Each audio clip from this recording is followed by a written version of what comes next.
তকরির পেশ করার জন্য সবিনয় অনুরোধ করছি। আসসালামু আলাইকুম ওয়া রাহমাতুল্লাহি ওয়া বারাকাতুহু।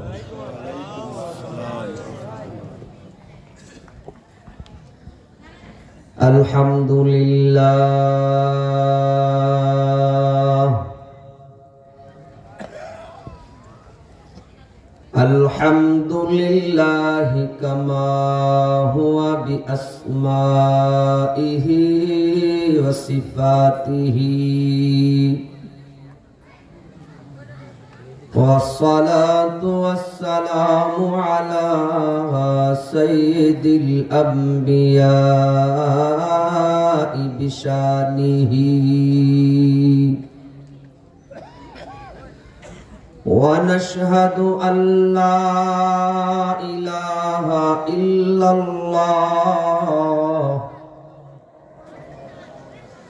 القاهر القادر على ما في أرضه وسماواته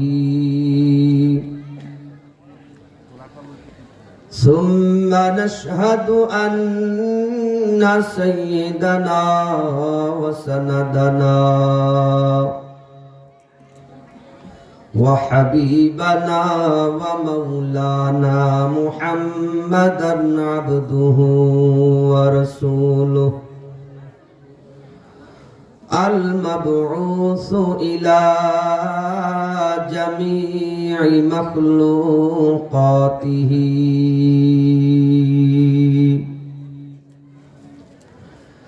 صلى الله تعالى عليه وعلى آله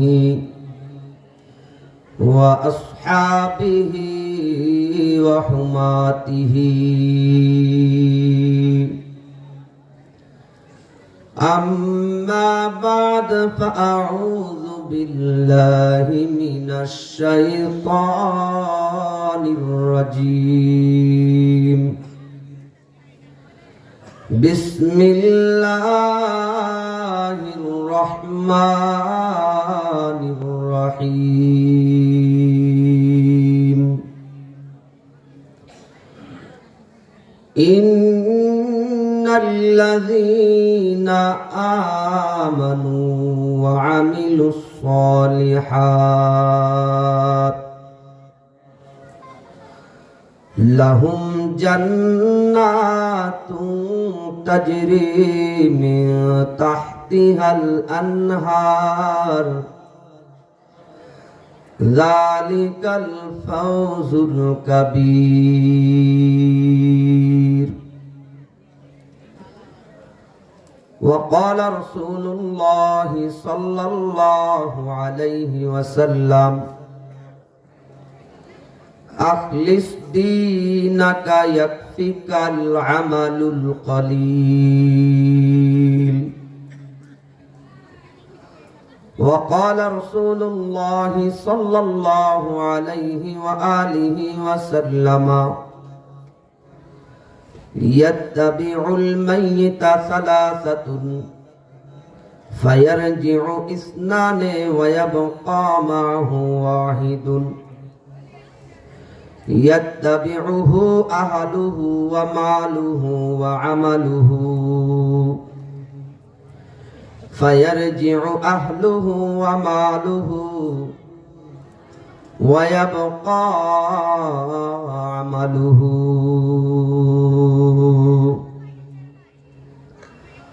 وقال رسول الله صلى الله عليه وسلم إن العلماء ورثة الأنبياء وإنما لم يورثوا دينارا ولا درهما صدق الله العلي العظيم وصدق رسوله النبي الكريم ونحن على ذلك لمن الشاهدين والشاكرين والحمد لله رب العالمين.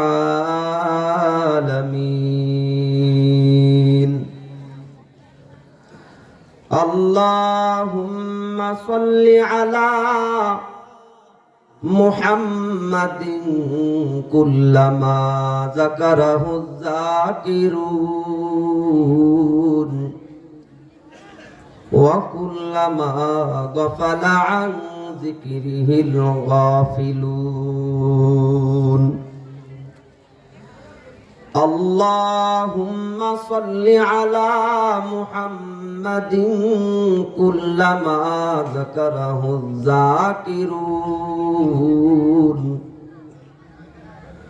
وكلما غفل عن ذكره الغافلون. तबलीग से दुनिया में हुआ इस्लाम की इशाअत, तबलीग से दुनिया में हुआ इस्लाम की इशाअत, जिहाद से दुनिया में पाया इलाए कलीमा, जिहाद से दुनिया में पाया इलाए कलीमा। जोरे आवाज दिए बोली अल्लाहु अकबर। नाटुदा ইউনিয়ন ওলামা পরিষদের উদ্যোগে আজকের এই আজিমুশান ওয়াজ মাহফিলের সম্মানিত সভাপতি সাহেব আলহাজ হাফেজ মোহাম্মদ আলিমউদ্দিন সাহেব, সভাপতি নাটুদা ইউনিয়ন ওলামা পরিষদ, আল্লাহ সুবহানাহু ওয়া তাআলা সভাপতি সাহেবকে কবুল ও মঞ্জুর করে নেন, হায়াতে তয়্যিবা দান করেন। আপনারা যে কায়দায় আমিন বলতেছেন, মনে হচ্ছে আমিন বললি ব্যালেন্স থেকে 20 টাকা কেটে নিয়ে যাবে। সভাপতি সাহেবকে আল্লাহ তাআলা কবুল ও মঞ্জুর করে নেন। হ্যাঁ, এই তো এবার হায়াতে তয়্যিবা দান করেন, সুস্থতার নিয়ামত দান করেন, দ্বীন ইসলামের খেদমত করার তৌফিক দান করেন। আমার আগে অত্যন্ত চমৎকার ভাবে চমৎকার কণ্ঠে আলোচনা করেছেন হযরত মাওলানা মুফতি জুনায়েদ আল হাবিবি সাহেব, সভাপতি চুয়াডাঙ্গা উলামা পরিষদ। আল্লাহ তাআলা জুনায়েদ আল হাবিবি সাহেবকে কবুল ও মঞ্জুর করে নেন, হায়াতে তয়্যিবা দান করেন, সুস্থতার নিয়ামত দান করেন, তার কণ্ঠকে আল্লাহ সুবহানাহু ওয়া তাআলা বিশ্বব্যাপী কবুল ও মঞ্জুর করে নেন। আজকের এই মাহফিল পেয়ে আপনারা খুশি না বেজার? আরো জোরে খুশি না বেজার? সমস্ত ইউনিয়নের ওলামায়ে কেরামের পরামর্শে মেহনতে, বিশেষ করে অত্র ইউনিয়নের ওলামা পরিষদের মেহনতে, ওলামায়ে কেরামের মেহনতে এবং এলাকাবাসী আপনাদের সহযোগিতায়, মা বোনদের সহযোগিতায়, যুবকদের শ্রমে পরিশ্রমে, এক কথায় সর্বস্তরের মুসলিম তাওহীদি জনতার শ্রমে অংশগ্রহণে আজকের এই বিশাল আজিমুশান ওয়াজ মাহফিল, এই মাহফিলকে আল্লাহ তাআলা প্রতি বছরের জন্য কবুল ও মঞ্জুর করে নেন। এই মাহফিলকে আল্লাহ তাআলা কিয়ামতের ময়দানে আমাদের জন্য নাজাতের জরিয়া হিসাবে কবুল ও মঞ্জুর করে নেন। প্রিয় ভাইরা আমার, ওলামায়ে কেরাম কখনো জাতির শত্রু হয় না, ওলামায়ে কেরাম সর্বদা জাতির বন্ধু হয়। কথা ঠিক না বেঠিক? আমি যেহেতু আজকে এখানে অসংখ্য ওলামায়ে কেরাম আছেন, এজন্য অন্য অন্য জায়গায় আমি কোরআনের আয়াত তেলাওয়াত করার পরে একটা হাদিস পড়ে আমি শুরু করি, কিন্তু আজকে আমি 3টা হাদিস তেলাওয়াত করেছি। আমি যে বিষয়ে আলোচনা রাখবো, কোরআনের আয়াত তেলাওয়াত করার সাথে সাথে ওলামায়ে কেরাম বুঝে গিয়েছেন। আপনারা দোয়া করেন। আমি সব সময় বলে থাকি, বান্দার দোয়া এবং আল্লাহর দয়া বান্দা দোয়া করবে, দয়া করার মালিক কে? আল্লাহ দয়া করবে, আপনারা দোয়া করবেন। আর মাইকালা যদি মাইকের সার্ভিসটা একটু ভালো দেয়, যখন মাইকের আওয়াজটা সামেলে হাল হবে, আপনাদের দোয়া আল্লাহ দয়া করবে, তবেই আমি কিছু আলোচনা করতে পারবো ইনশাআল্লাহ। দেখেন, যেই খেলোয়াড় এক মাঠে সেঞ্চুরি করে, মানে 100 রান করে, ওই খেলোয়াড় কিন্তু ওই মাঠে আবার এক বলেও আউট হয়ে যেতে পারে। যেমন আমি সেঞ্চুরি করব, 100 রান করব, না 50 রান করব, না এক বলে আউট হয়ে যাব আজকের মাঠে, আমি বলতে পারি না, আমি কিচ্ছু জানি না। আমাকে কথা বলার তৌফিক দানকারী কে? আমাকে আল্লাহ কথা বলার তৌফিক দান করলেন, আপনাদেরকে আল্লাহ তাআলা শোনার তৌফিক দান করলেন। তাই কথাও হবে আল্লাহ, আল্লাহর জন্য আল্লাহর কথা হবে। শেষ পর্যন্ত আল্লাহর জন্য আল্লাহর কথা শুনতে কারা কারা তৈরি আছে? আল্লাহু আকবার, নারায়ে তাকবীর। আলহামদুলিল্লাহ, আলহামদুলিল্লাহ। আমি জানি, আমি প্রতি বছর চুয়াডাঙ্গা মাহফিল করি। গত বছরও আমি 6 বার আসছি চুয়াডাঙ্গায়, 6 বার। আমার জানা মতে চুয়াডাঙ্গাবাসীকে আমি যেমন পেয়েছি, এক একজন চুয়াডাঙ্গার মুসলমান এক একজন জিন্দা সৈনিক পেয়েছি আলহামদুলিল্লাহ।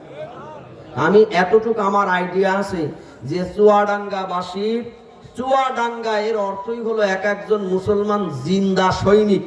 আজকেও ইনশাআল্লাহ আমরা যারা এখানে বসা আছি, ইসলামের জিন্দা সোলজার, জিন্দা সৈনিক। কথা জোরে বলেন, ঠিক না বেঠিক? আমি যতক্ষণ পর্যন্ত বয়ান করবো ইনশাআল্লাহ, ওই 80 বছরের বুড়ো সেও আজকে 18 বছরের যুবকের ন্যায় আওয়াজ করবে ইনশাআল্লাহ। বলেন, সব ক্ষমতার মালিক জোরে বলেন কে? এই যে ওলামায়ে কেরামের পক্ষ থেকে আজকের এই মাহফিলের আয়োজন, ওলামায়ে কেরাম কথা বলতেছে, পিছনে ওলামায়ে কেরাম বসা, ডাইনে বামে ওলামায়ে কেরাম বসা। আপনাদের কাছে ওলামায়ে কেরাম গিয়ে দাওয়াত দিয়েছে, ওলামায়ে কেরাম গিয়ে কালেকশন করেছে। এটাতে আপনারা খুশি না বেজার? খুশি না বেজার? আর জানেন, একজন খুব বেজার হইছে, সে খুবই অসন্তুষ্ট আজকে। তার মনের দুঃখের কথা সে বলার আর জায়গা হচ্ছে না, বেচারার হৃদয়ে রক্তক্ষরণ চলতেছে। সে আর কেউ না, সে হলো মিস্টার ইবলিস শয়তান। ইবলিস শয়তান আজকে বেজার না খুশি? বেজার না খুশি? আমরা যারা মাহফিল পেয়েছি আমরা খুশি হইছি। আর এই মাহফিল পেয়ে, কোরআনের মাহফিল দেখে, ইসলামের আলোচনা দেখে যারা বেজার হবে, সবগুলো ইবলিস শয়তানের বন্ধু।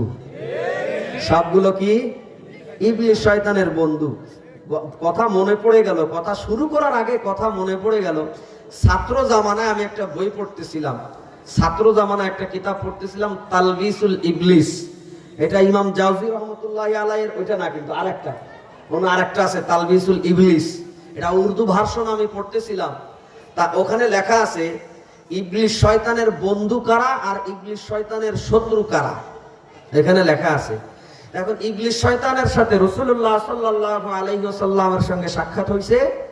তার ইবলিস শয়তানকে আল্লাহ রাসূল জিজ্ঞেস করছে, এই ইবলিস, তোর শত্রুদের তালিকায় 1 নম্বরে কে বল? কয়, ইয়া রাসূলুল্লাহ, আপনি আমার 1 নম্বর শত্রু। আমি তোর 1 নম্বর শত্রু হলাম কি করে? আপনার কারণেই তো যত আমার অঘটন ঘটছে। আপনিও আসছেন, কোরআন নাজিল শুরু হয়েছে, কোরআনও নাজিল শুরু হয়েছে, ওদিকে আসমানের দরজা বন্ধ হয়ে গেছে, আমরা এখন আসমানে যাই কান লাগায় কিছু শুনতে পাই না।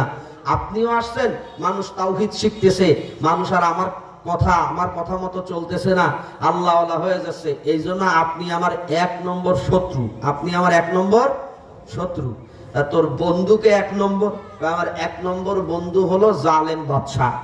1 নম্বর বন্ধুকে? ইবলিস শয়তানের 1 নম্বর বন্ধু জালেম বাদশা, আর 1 নম্বর শত্রু নবীজি সাল্লাল্লাহু আলাইহি ওয়াসাল্লাম। এবার আপনারা বলেন তো, আমরা নবীজির বন্ধু না শত্রু? জোরে বলেন। আমরা যদি নবীজির বন্ধু হই, তার নবীজির বন্ধু আমাদের বন্ধু, আর নবীজির শত্রু আমাদের শত্রু। সুতরাং ইবলিস শয়তান আমাদের বন্ধু না শত্রু? আরো আসতে কন। আজকের মাহফিল পেয়ে শত্রু বেজার হইছে, ইবলিস শয়তান বেজার হইছে, আরো যারা বেজার হচ্ছে ওনারা জেনে হোক আর বুঝে হোক আর না বুঝে না জেনে হোক না কেন, ওনারাও না জেনে না বুঝে ইবলিস শয়তানের বন্ধুত্বের দিকে হাত বাড়াইছে। কথা আস্তে কোন ঠিক না বেঠিক? ভাইজান আমার গভীর মনোযোগ, বেশি সময় আলোচনা চলবে না, তবে যতটুকু আলোচনা করব কালামে মাজিদ থেকে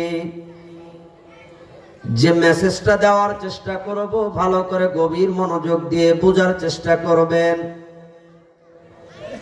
বয়ান হবে ঈমান এবং আমলের উপরে, তবে বর্তমান প্রেক্ষাপট অনুযায়ী কিছু কথা চলে আসবে যেগুলো দরকার, কারণ উলামায়ে কেরামের দায়িত্বই হলো এইটা। প্রত্যেক যুগে যুগে যে পরিমাণ ইসলামের শত্রুরা ইসলামের বিরুদ্ধে দাঁড়িয়ে যাবে, উলামায়ে কেরামের দায়িত্ব হলো জনসাধারণকে ইসলামের শত্রুদের ব্যাপারে সচেতন করে জনসাধারণকে সঙ্গে নিয়ে ইসলামের শত্রুদের বিরুদ্ধে মোকাবেলা করা। নাটুদা ইউনিয়ন ওলামা পরিষদ যদি আপনাদেরকে ইসলামের শত্রুদের বিরুদ্ধে মোকাবেলা করার জন্য ডাক দেয়, কারা কারা জানো মানলে হাজির হবেন? আল্লাহু আকবার। এ দোস্ত আবাব কবির মনোযোগ, এ যুবক ভাইরা রে আমার, এখনো পর্যন্ত যারা দোকান পাটে আসো, এখনো পর্যন্ত যারা রাস্তায় আড্ডা মারতেছ, এখনো পর্যন্ত যারা বাড়িতে আসো কাতা কম্বল মুড়ি দিয়ে তুমি ঘুমায় আসো, ও যুবক ভাইরা তোমাদের হাতে ধরে পায়ে ধরে বলি তাড়াতাড়ি আসো, ময়দানটা দেখে যাও। নবীজি সাল্লাল্লাহু আলাইহি ওয়াসাল্লাম ১৫০০ বছর আগে বলে দিয়ে গিয়েছেন, ১৫০০ বছর আগে ফতোয়া দিয়ে গিয়েছেন।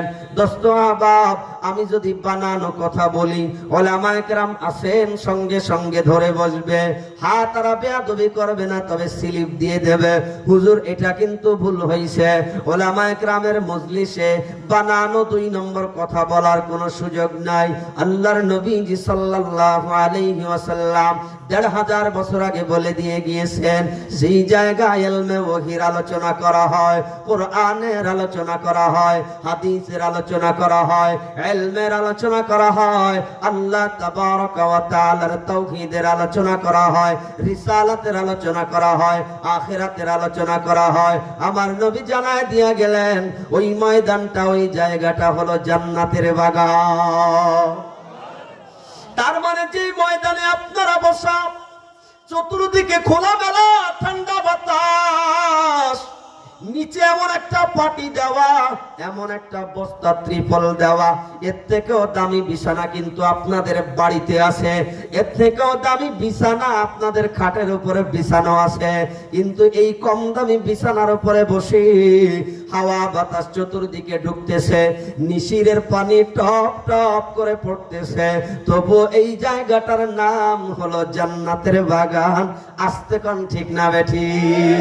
ও ভাই, আমার তো বুকটা চিরে যায়, আমার মনে চায় প্রত্যেকটা বাড়ি বাড়ি গিয়ে যুবকের পায়ে হাত দিয়ে পাও ধরে টেনে টেনে নিয়ে আসি, দোকানে দোকানে গিয়ে যাই পায়ে হাত ধরে টেনে টেনে নিয়ে আসি। শুধু আমি না, এই মজলিসে যত উলামায়ে কেরাম আছে, আপনাদের সমাজে যত আলেম আছে, ইমাম আছে, প্রত্যেকটা আলেম এবং ইমামের দিলের ব্যথাই হলো এটা। হায় আফসোস, আমার মুসল্লি যদি সবাই নামাজি হয়ে যেত, আমার যুবকেরা যদি সবাই নামাজি হয়ে যেত, আমার মুসল্লি যদি সবাই ফজরের নামাজে উপস্থিত হতো, প্রতিটা ইমামের দিলের ব্যথা হলো জুমার দিনের মুসল্লি যদি ফজরের নামাজের মুসল্লি হয়ে যেত, প্রতিটা আলেম প্রতিটা ইমামের দিলের ব্যথাই হলো এটা। দোস্ত আহবাব, আজকে চমৎকার এক জান্নাতের বাগান কায়েম হলো। এই জান্নাতের বাগানে আমরা যারা আসছি, আমাদেরকে আল্লাহ শেষ পর্যন্ত থাকার তৌফিক দান করেন, বলেন না আমিন।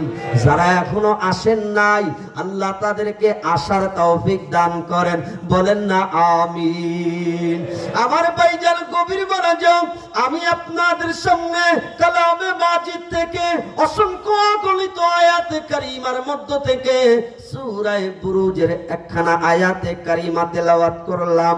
ও দোস্ত রে, এই দুনিয়ায় যত মানুষ আছে, আমলদার হোক বা না হোক, ইমানদার হোক বা না হোক, মুসলিম হোক বা না হোক, দুনিয়ার সমস্ত মানুষের কাছে জিজ্ঞাসা করবেন, হিন্দুদের কাছে জিজ্ঞাসা করেন, ও ভাই তুমি স্বর্গে যেতে চাও না নরকে? ও হিন্দুও কিন্তু জবাব দেবে আমি স্বর্গে যেতে চাই, নরকে যেতে চাই না। খ্রিস্টানের কাছে জিজ্ঞাসা করবেন কোথায় যেতে চাও, জান্নাতে না জাহান্নামে? খ্রিস্টানেও জবাব দেবে আমরা জান্নাতে যেতে চাই। মুসলমানদের কাছে জিজ্ঞাসা করো কোথায় যেতে চাও, জান্নাতে না জাহান্নামে? গোটা পৃথিবীর মুসলমান জবাব দেবে আমরা জান্নাতে যেতে চাই। 5 ওয়াক্ত নামাজি মুসলমান, তাকেও যদি জিজ্ঞাসা করা হয় ভাইজান জান্নাতে যেতে চাও না জাহান্নামে, ও 5 ওয়াক্ত নামাজি জবাব দেবে জান্নাতে যেতে চাই। জীবনে কোনোদিন নামাজ পড়ে না, নামটা আব্দুল্লাহ, আব্দুর রহমান, তাকেও যদি জিজ্ঞাসা করা হয় কোথায় যেতে চাও, জান্নাতে না জাহান্নামে, ও বেনামাজিও জবাব দেবে আমি জান্নাতে যেতে চাই। সারা জীবন সুদ খায়, ঘুষ খায়, মানুষের উপরে জুলুম করে, ওরেও যদি জিজ্ঞাসা করতে চাও কোন জায়গায় যেতে চাও, ওটাও জবাব দেবে আমি বাবা জান্নাতে যেতে চাই। কথা চিল্লা এখন ঠিক না বে ঠিক? এই দুনিয়ার সবাই জান্নাতে যেতে চায়, মুসলমানেরাও জান্নাতে যেতে চায়। ও মুসলমান, সুসংবাদ নিয়ে নেন, আল্লাহ তাবারক ওয়া তাআলা মুসলমানদের জন্য 7টা জাহান্নামের ব্যবস্থা করার পর একটা বেশি 8টা জান্নাতের ব্যবস্থা করে রাখছেন। আমার আল্লাহ কত দয়ার আল্লাহ, আমার আল্লাহ কত দয়ার মাওলা। 8টা জান্নাতের ব্যবস্থা করে রাখলেন। 8ও জান্নাতের মধ্যে আল্লাহ বান্দাদেরকে জান্নাতের মধ্যে ঢুকানোর, প্রবেশ করানোর ব্যবস্থা করে দিবে। আমার আল্লাহ 2টা ফর্মুলা নাজিল করলেন, জান্নাতে যদি যেতে হয় 2টা ফর্মুলা দুনিয়াতে মেনে তারপরে কবরে আসো। জোরে বলেন না কয়টা ফর্মুলা? আমার দিকে তাকান, আল্লাহর কালাম বড় মজাদার, তেলাওয়াত শুনতেও যেমন মজা, অর্থ আর তরজমা ব্যাখ্যা বুঝতেও কিন্তু তেমন মজা। দেখবেন পৃথিবীতে অনেক কারি এমন আছে চেহারাটা কালো, দেখতে ভালো লাগে না, কিন্তু আল্লাহর দেওয়া কণ্ঠ দিয়ে যখন তেলাওয়াত করে এত চমৎকার লাগে, অনেকে তেলাওয়াত শুনে ছটফট ছটফট করতে থাকে, কলিজাটায় বড় বড় হয়ে যায়। চেহারাটা কালো, তেলাওয়াতটা বড় চমৎকার। ও দোস্ত আহবাব, আল্লাহর কোরআনের মজা আলাদা মজা। এত শুনি তারপরেও মজা শেষ হয় না। তেলাওয়াত শুনতেও যেমন মজা, আল্লাহর কোরআন বুঝলেও তেমন মজা। না বুঝে তেলাওয়াত করলেও যেমন সওয়াব আছে, বুঝে বুঝে তেলাওয়াত করলেও তেমন সওয়াব আছে। আল্লাহর নবী জানায় দেয় বুঝার দরকার নাই, না বুঝেও যদি কেউ তেলাওয়াত করে এক একটা হরফে জোরে কোন কয় নেকি, জোরে কোন কয় নেকি? এক একটা হরফে 10 নেকি, এক একটা হরফে 10 10 করে আমার আল্লাহ দান করবে। আলিফ লাম মিম, এ বলার সঙ্গে সঙ্গে 30টা নেকি, 30টা সওয়াব আল্লাহ আমল নামায় দান করলো। বলেন তো আলিফ লাম মিম এর অর্থ আপনারা বোঝেন নাকি? আরে আপনারা কেন, আমিও বুঝি না, এ আলেমও বোঝে না, কোন আলেম বোঝে না। পৃথিবীর কোন আলেম আলিফ লাম মিমের তরজমা করার ক্ষমতা রাখে না। পৃথিবীর কোন আলেম আলিফ লাম মিমের ব্যাখ্যাও করতে পারবে না, বিশ্লেষণ করতে পারবে না। কোন আলেমের সাহস নাই আলিফ লাম মিমের তরজমা করে। আল্লাহর নবীও আলিফ লাম মিমের কোন তরজমা আর ব্যাখ্যা করে নাই। এরপরও না বুঝে আলিফ লাম মিম পড়তেছি, না বুঝে আলিফ লাম মিম তেলাওয়াত করতেছি, করার সঙ্গে সঙ্গে জোরে কোন 30 নেকি হয় কি হয় না? তাই না বুঝে তেলাওয়াত করলেও সওয়াব, আর বুঝে বুঝে তেলাওয়াত করলেও বেশি বেশি সওয়াব। আমরা কখনো এই কথা বলি না, না বুঝে কোরআন পড়লে কি লাভ, না বুঝে কোরআন পড়ার দরকার নাই, না বুঝে কোরআন পড়ায় কোনো লাভ আছে নাকি? আমরা এই কথা বলি না। আমরা বলি না বুঝে কোরআন তেলাওয়াত করলে অক্ষরে অক্ষরে সওয়াব, বুঝে বুঝে তেলাওয়াত করলে তেলাওয়াতের সওয়াব, বুঝে পড়ারও সওয়াব। তেলাওয়াতে যেই সওয়াব, বুঝে পড়লে তার থেকে বেশি সওয়াব।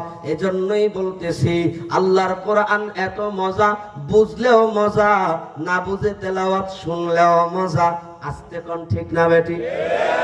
আমি কি বয়ান করতেছি ওলামায়ে কেরাম বুঝতেছে, কিন্তু আপনারা এইটুক বুঝলে হবে, না বুঝে তেলাওয়াত করলেও সওয়াব আছে না নাই? কথা কয় না কেন? এক শিল্পী গজল গাইছে, না বুঝে পড়লে কোরআন খুশি হয় শয়তানের পরাণ। জোরে কর নাউজুবিল্লাহ। না বুঝে পড়লে কোরআন খুশি হয় শয়তানের পরাণ। হ্যাঁ, আসলে ওর এই গজল শুনেই শয়তানের পরাণ খুশি হয়েছে, আর কিছু না। ওর এই গজল শুনেই শয়তানের পরাণ খুব খুশি হয়েছে। না বুঝে পড়লে কোরআন খুশি হয় শয়তানের পরাণ। আমরা বলি না না না না, না বুঝে পড়লে কোরআন এত সওয়াব আছে, আর বুঝে বুঝে পড়লে আর ওর ডবল ডবল সওয়াব আছে। তা তেলাওয়াতও যেমন করা দরকার, বুঝেও তেমন কোরআন তেলাওয়াত করা দরকার। বলেন তো, আমি দুটোটার কোনোটাকে বাদ দিলাম না দুটোটাকেই বললাম? ভাইজান আমার গভীর মনোযোগ, যেহেতু উলামায়ে কেরামের মাহফিল কথাগুলো হবে মেপে মেপে, তবে যেহেতু আপনারা যারা বসা আছেন সাধারণ পাবলিক, আপনারা যেভাবে বুঝবেন ওইভাবেও আমার কিছু কথা বলতে হবে, না বললে তো আপনারা বুঝতে পারবেন না। তাহলে জান্নাতে যাওয়ার জন্য ফর্মুলা কয়টা? জোরে বলেন কয়টা? আহারে, আমি আপনাদেরকে কিভাবে বুঝাবো? দেখুন আল্লাহ তাবারক ওয়া তাআলা কোরআনের আয়াতকে সেট করলেন কিভাবে। আল্লাহ বলতেছেন, ইন্নাল্লাযীনা আমানু ওয়া আমিলুস সালিহাত, যারা ঈমান গ্রহণ করলো, আমালে সালেহ করলো, লাহুম জান্নাত, তাদের জন্য রয়েছে জান্নাত। জান্নাতটা কেমন হবে আমার আল্লাহ সংক্ষিপ্ত বর্ণনা দেয়। তাজরি মিন তাহতিহাল আনহার, যে জান্নাতের তলদেশ দিয়ে নদী প্রবাহিত হয়, নহর প্রবাহিত হয়। জোরে কন্না আলহামদুলিল্লাহ। এ দোস্ত আবাদ, যে জান্নাতের তলদেশ দিয়ে নহর প্রবাহিত হয়, এত চমৎকার জান্নাত, সেই জান্নাতের একটা ইট স্বর্ণ দ্বারা তৈরি, আরেকটা ইট রূপা দ্বারা তৈরি। আমি যদি জান্নাতের বর্ণনা দেওয়া শুরু করি ভাইজান, বয়ানের আসল কথা বলতে পারবো না। অসংখ্য অগণিত হাদিস আছে জান্নাতের সৌন্দর্য বর্ণনা করে দিয়েছেন। জান্নাতের দরজাটা কেমন হবে, জান্নাতের ফল কেমন হবে, জান্নাতের বিছানা কেমন হবে, জান্নাতের গাছ কেমন হবে, জান্নাতের নিয়ামত কেমন হবে, আমার আল্লাহ তাবারক ওয়া তাআলা কল্পনার বাহিরে বান্দাদের জন্য জান্নাতের মধ্যে নিয়ামতের ব্যবস্থা করে রাখলেন। ও দোস্ত আহবাব, এত চমৎকার জান্নাত, নিয়ামত রাজিওয়ালা জান্নাত, এই জান্নাত পাইতে হলে দুইটা ফর্মুলা পালন করা লাগবে। এক নম্বর হলো ইন্নাল্লাযীনা আমানু, ও বান্দা ঈমান গ্রহণ কর। দুই নম্বর হলো ওয়া আমিলুস সালিহাত, আমলে সালেহ কর। এক নম্বর ঈমান। আমার ভাইজান গভীর মনোযোগ, সংক্ষেপে আলোচনা আগায় নিয়ে যায়। আল্লাহ তাবারক ওয়া তাআলার পয়গম্বর হাদিসে পাকের মধ্যে বলতেছেন, যে হাদিস খানা ছোটবেলায় আমরা নুরানি মাদ্রাসায় পড়ে এসেছি। আপনাদের বাচ্চারা যারা নুরানি মাদ্রাসায় পড়ে দেখবেন তারাও গুনগুন গুনগুন করে এই হাদিস খানা পড়ে। ক্বালা রাসূলুল্লাহ সাল্লাল্লাহু আলাইহি ওয়াসাল্লাম, আখলিস দীনাকা ইয়াকফিকাল আমালুল কলিল, তোমার ঈমানটাকে খাঁটি করো, ঈমানকে খাঁটি করো, অল্প আমলি নাজাতের জন্য যথেষ্ট হয়ে যাবে। এই হাদিস অনুযায়ী বোঝা গেল ঈমান থাকলেই হবে না, ঈমানটাকে খাঁটি করার দরকার। টাকা হইলেই হবে না। আমার দিকে তাকান, কোন দিকে নিয়ে যাই গভীর মনোযোগ। টাকা হইলেই হবে না, টাকাটা আসল হওয়ার দরকার। নকল টাকা দিলে বাজারে ব্যাগ ভর্তি বাজার পাওয়া যাবে না। অচল টাকা দিলে বাজারে ওই টাকা চলবে না। অচল টাকা যত নতুন হোক না কেন চলবে না, কিন্তু সচল টাকা পুরাতন হলেও বাজার দিবে, সচল টাকা বাজারে চলবে। সেই ঈমানের বিনিময়ে জান্নাত পাওয়া যায়, ওই ঈমানটা অচল হলে হবে না, সচল ঈমান হওয়া দরকার। আবার ভাইজান, এক নম্বর হলো ঈমান গ্রহণ করা। এ ভাই, ঈমান গ্রহণ করলেই হবে না। ঈমান তো এমন কোন জিনিস না জামা কাপড়ের মতো পরলাম হয়ে গেল, না না না। ঈমান গ্রহণ যেমন করা লাগবে, ঈমানের হেফাজত তেমন করা লাগবে। ওযু করার পরে, আমার দিকে তাকান, কষ্ট হচ্ছে নাকি আপনাদের? ওযু করার পরে ওযু ভঙ্গের কারণ সংগঠিত হলে ওযু যেমন থাকে না, যদি ওযু করে আসেন এরপরে ওযু ভঙ্গের কারণ 7টা, কোনো একটা কারণ সংগঠিত হলে ওযু আর থাকে না, নতুন করে ওযু করা লাগে। তাহলে বোঝা গেল ওযু করলেই হবে না, ওযুকে রাখাও দরকার। ওযু করলেই হবে না, নামাজের জন্য ওযু করলেন, ওই ওযু নামাজ পর্যন্ত রাখতে হবে। ওযু করলেই হবে না, ওযুকে রাখার প্রয়োজন আছে। ঈমান আনলেই হবে না, ঈমানকে রাখতে হবে। ওযু করার পরে ওযু ভঙ্গের কারণ সংগঠিত হলে ওযু যেমন থাকে না, ঈমান আনার পরে যদি কেউ ঈমান ভঙ্গের কারণ ঘটায় তারও ঈমান থাকে না। এ দোস্ত, আমি যদি এখন ঈমান ভঙ্গের কারণ বলা শুরু করি, এক এক করে সিরিয়াল করলে এই একটা বিষয়ের উপরে বয়ান হবে 2 ঘন্টা। তবে আমি সংক্ষেপে বলে যাই, ঈমান আনার পরে শিরিক করলে ঈমান থাকে না। ঈমান আনার পরে শিরিক করলে ঈমান থাকে না। কোন মুসলমান শিরিক করতে পারে না। মুসলমান সিজদা দিবে একমাত্র আল্লাহর দরবারে। কোন মুসলমান পীরের দরবারে, পীরের পায়ে, কবরে, মাজারে সিজদা দিতে পারে না। আমি নিজের চোখে দেখেছি, খোদার কসম, কোরআন আমার সামনে, আল্লাহর কসম, আমি নিজের চোখে দেখেছি কুষ্টিয়ার লালন শাহ মাজারে, লালনের মাজারে আমি মহিলাদেরকে সিজদা দিতে দেখেছি।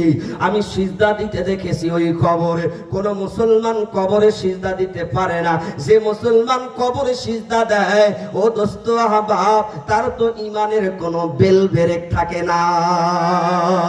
কোন মুসলমান পীরের পায়ে সিজদা দিতে পারে না। কোন মুসলমান পীরের কাছে চাইতে পারে না। সন্তান দেওয়ার মালিক একমাত্র আল্লাহ।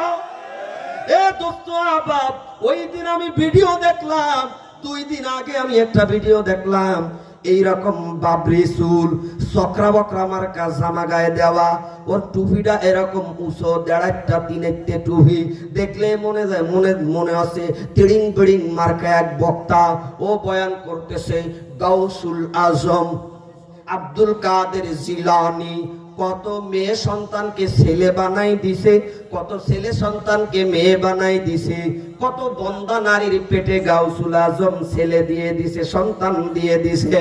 হে দোস্ত আহবাব, সাথে সাথে ওই বক্তা মুশরিক হয়ে গেছে। আল্লাহ ডাক দিয়া বলেন, ইয়াহাবু লিমান ইয়াশাউ যুকুর ওয়া ইয়াহাবু লিমান ইয়াশাউ ইনাসা।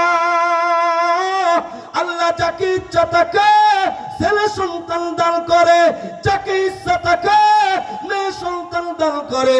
ইয়াহাবু লিমান ইয়াশাউ ইনাসা ওয়া ইয়াহাবু লিমান ইয়াশাউ যুকুর। ছেলে দেওয়ার মালিক, মেয়ে দেওয়ার মালিক, সন্তান দেওয়ার মালিক, জোরে বলেন কি?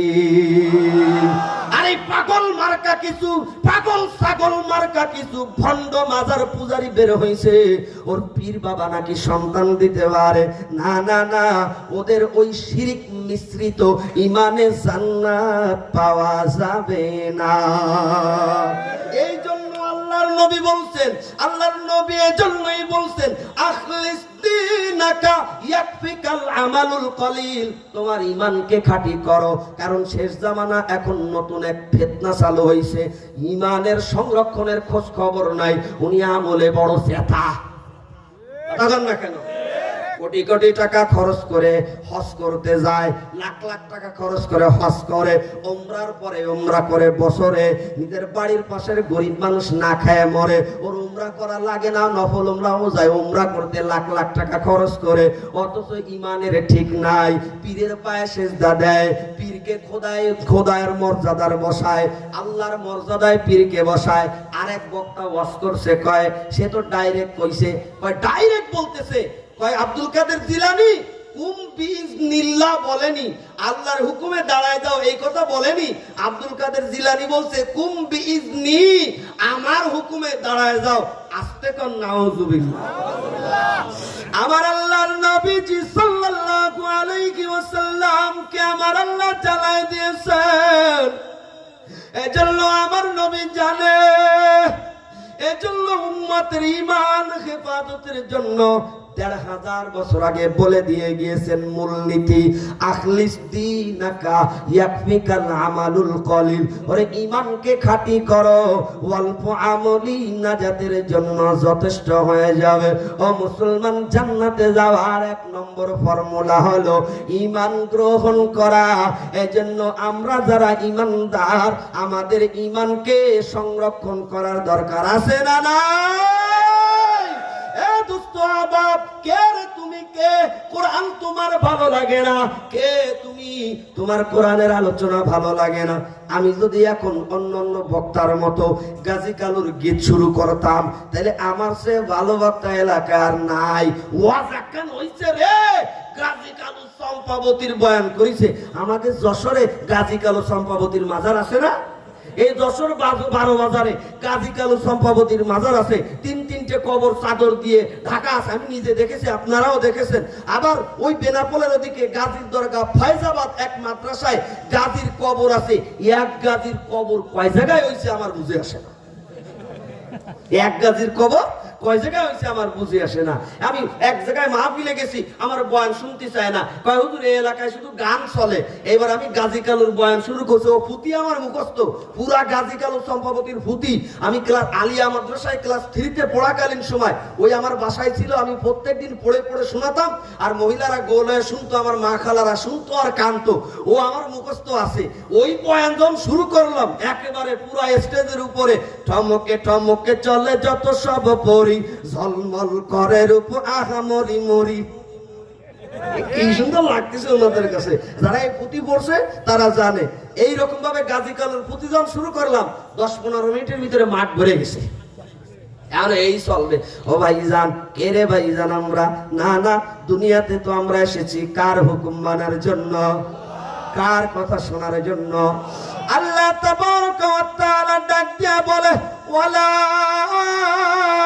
তামুতুন্না ইল্লা ওয়া আনতুম মুসলিমুন। জোরে কন্না আল্লাহু আকবার। যারা শিক্ষিত সমাজ আছেন, জ্ঞানী ভাইরা আছেন, খেয়াল করেন, আল্লাহ বলতেছেন ওয়ালা তামুতুন্না ইল্লা ওয়া আনতুম মুসলিমুন।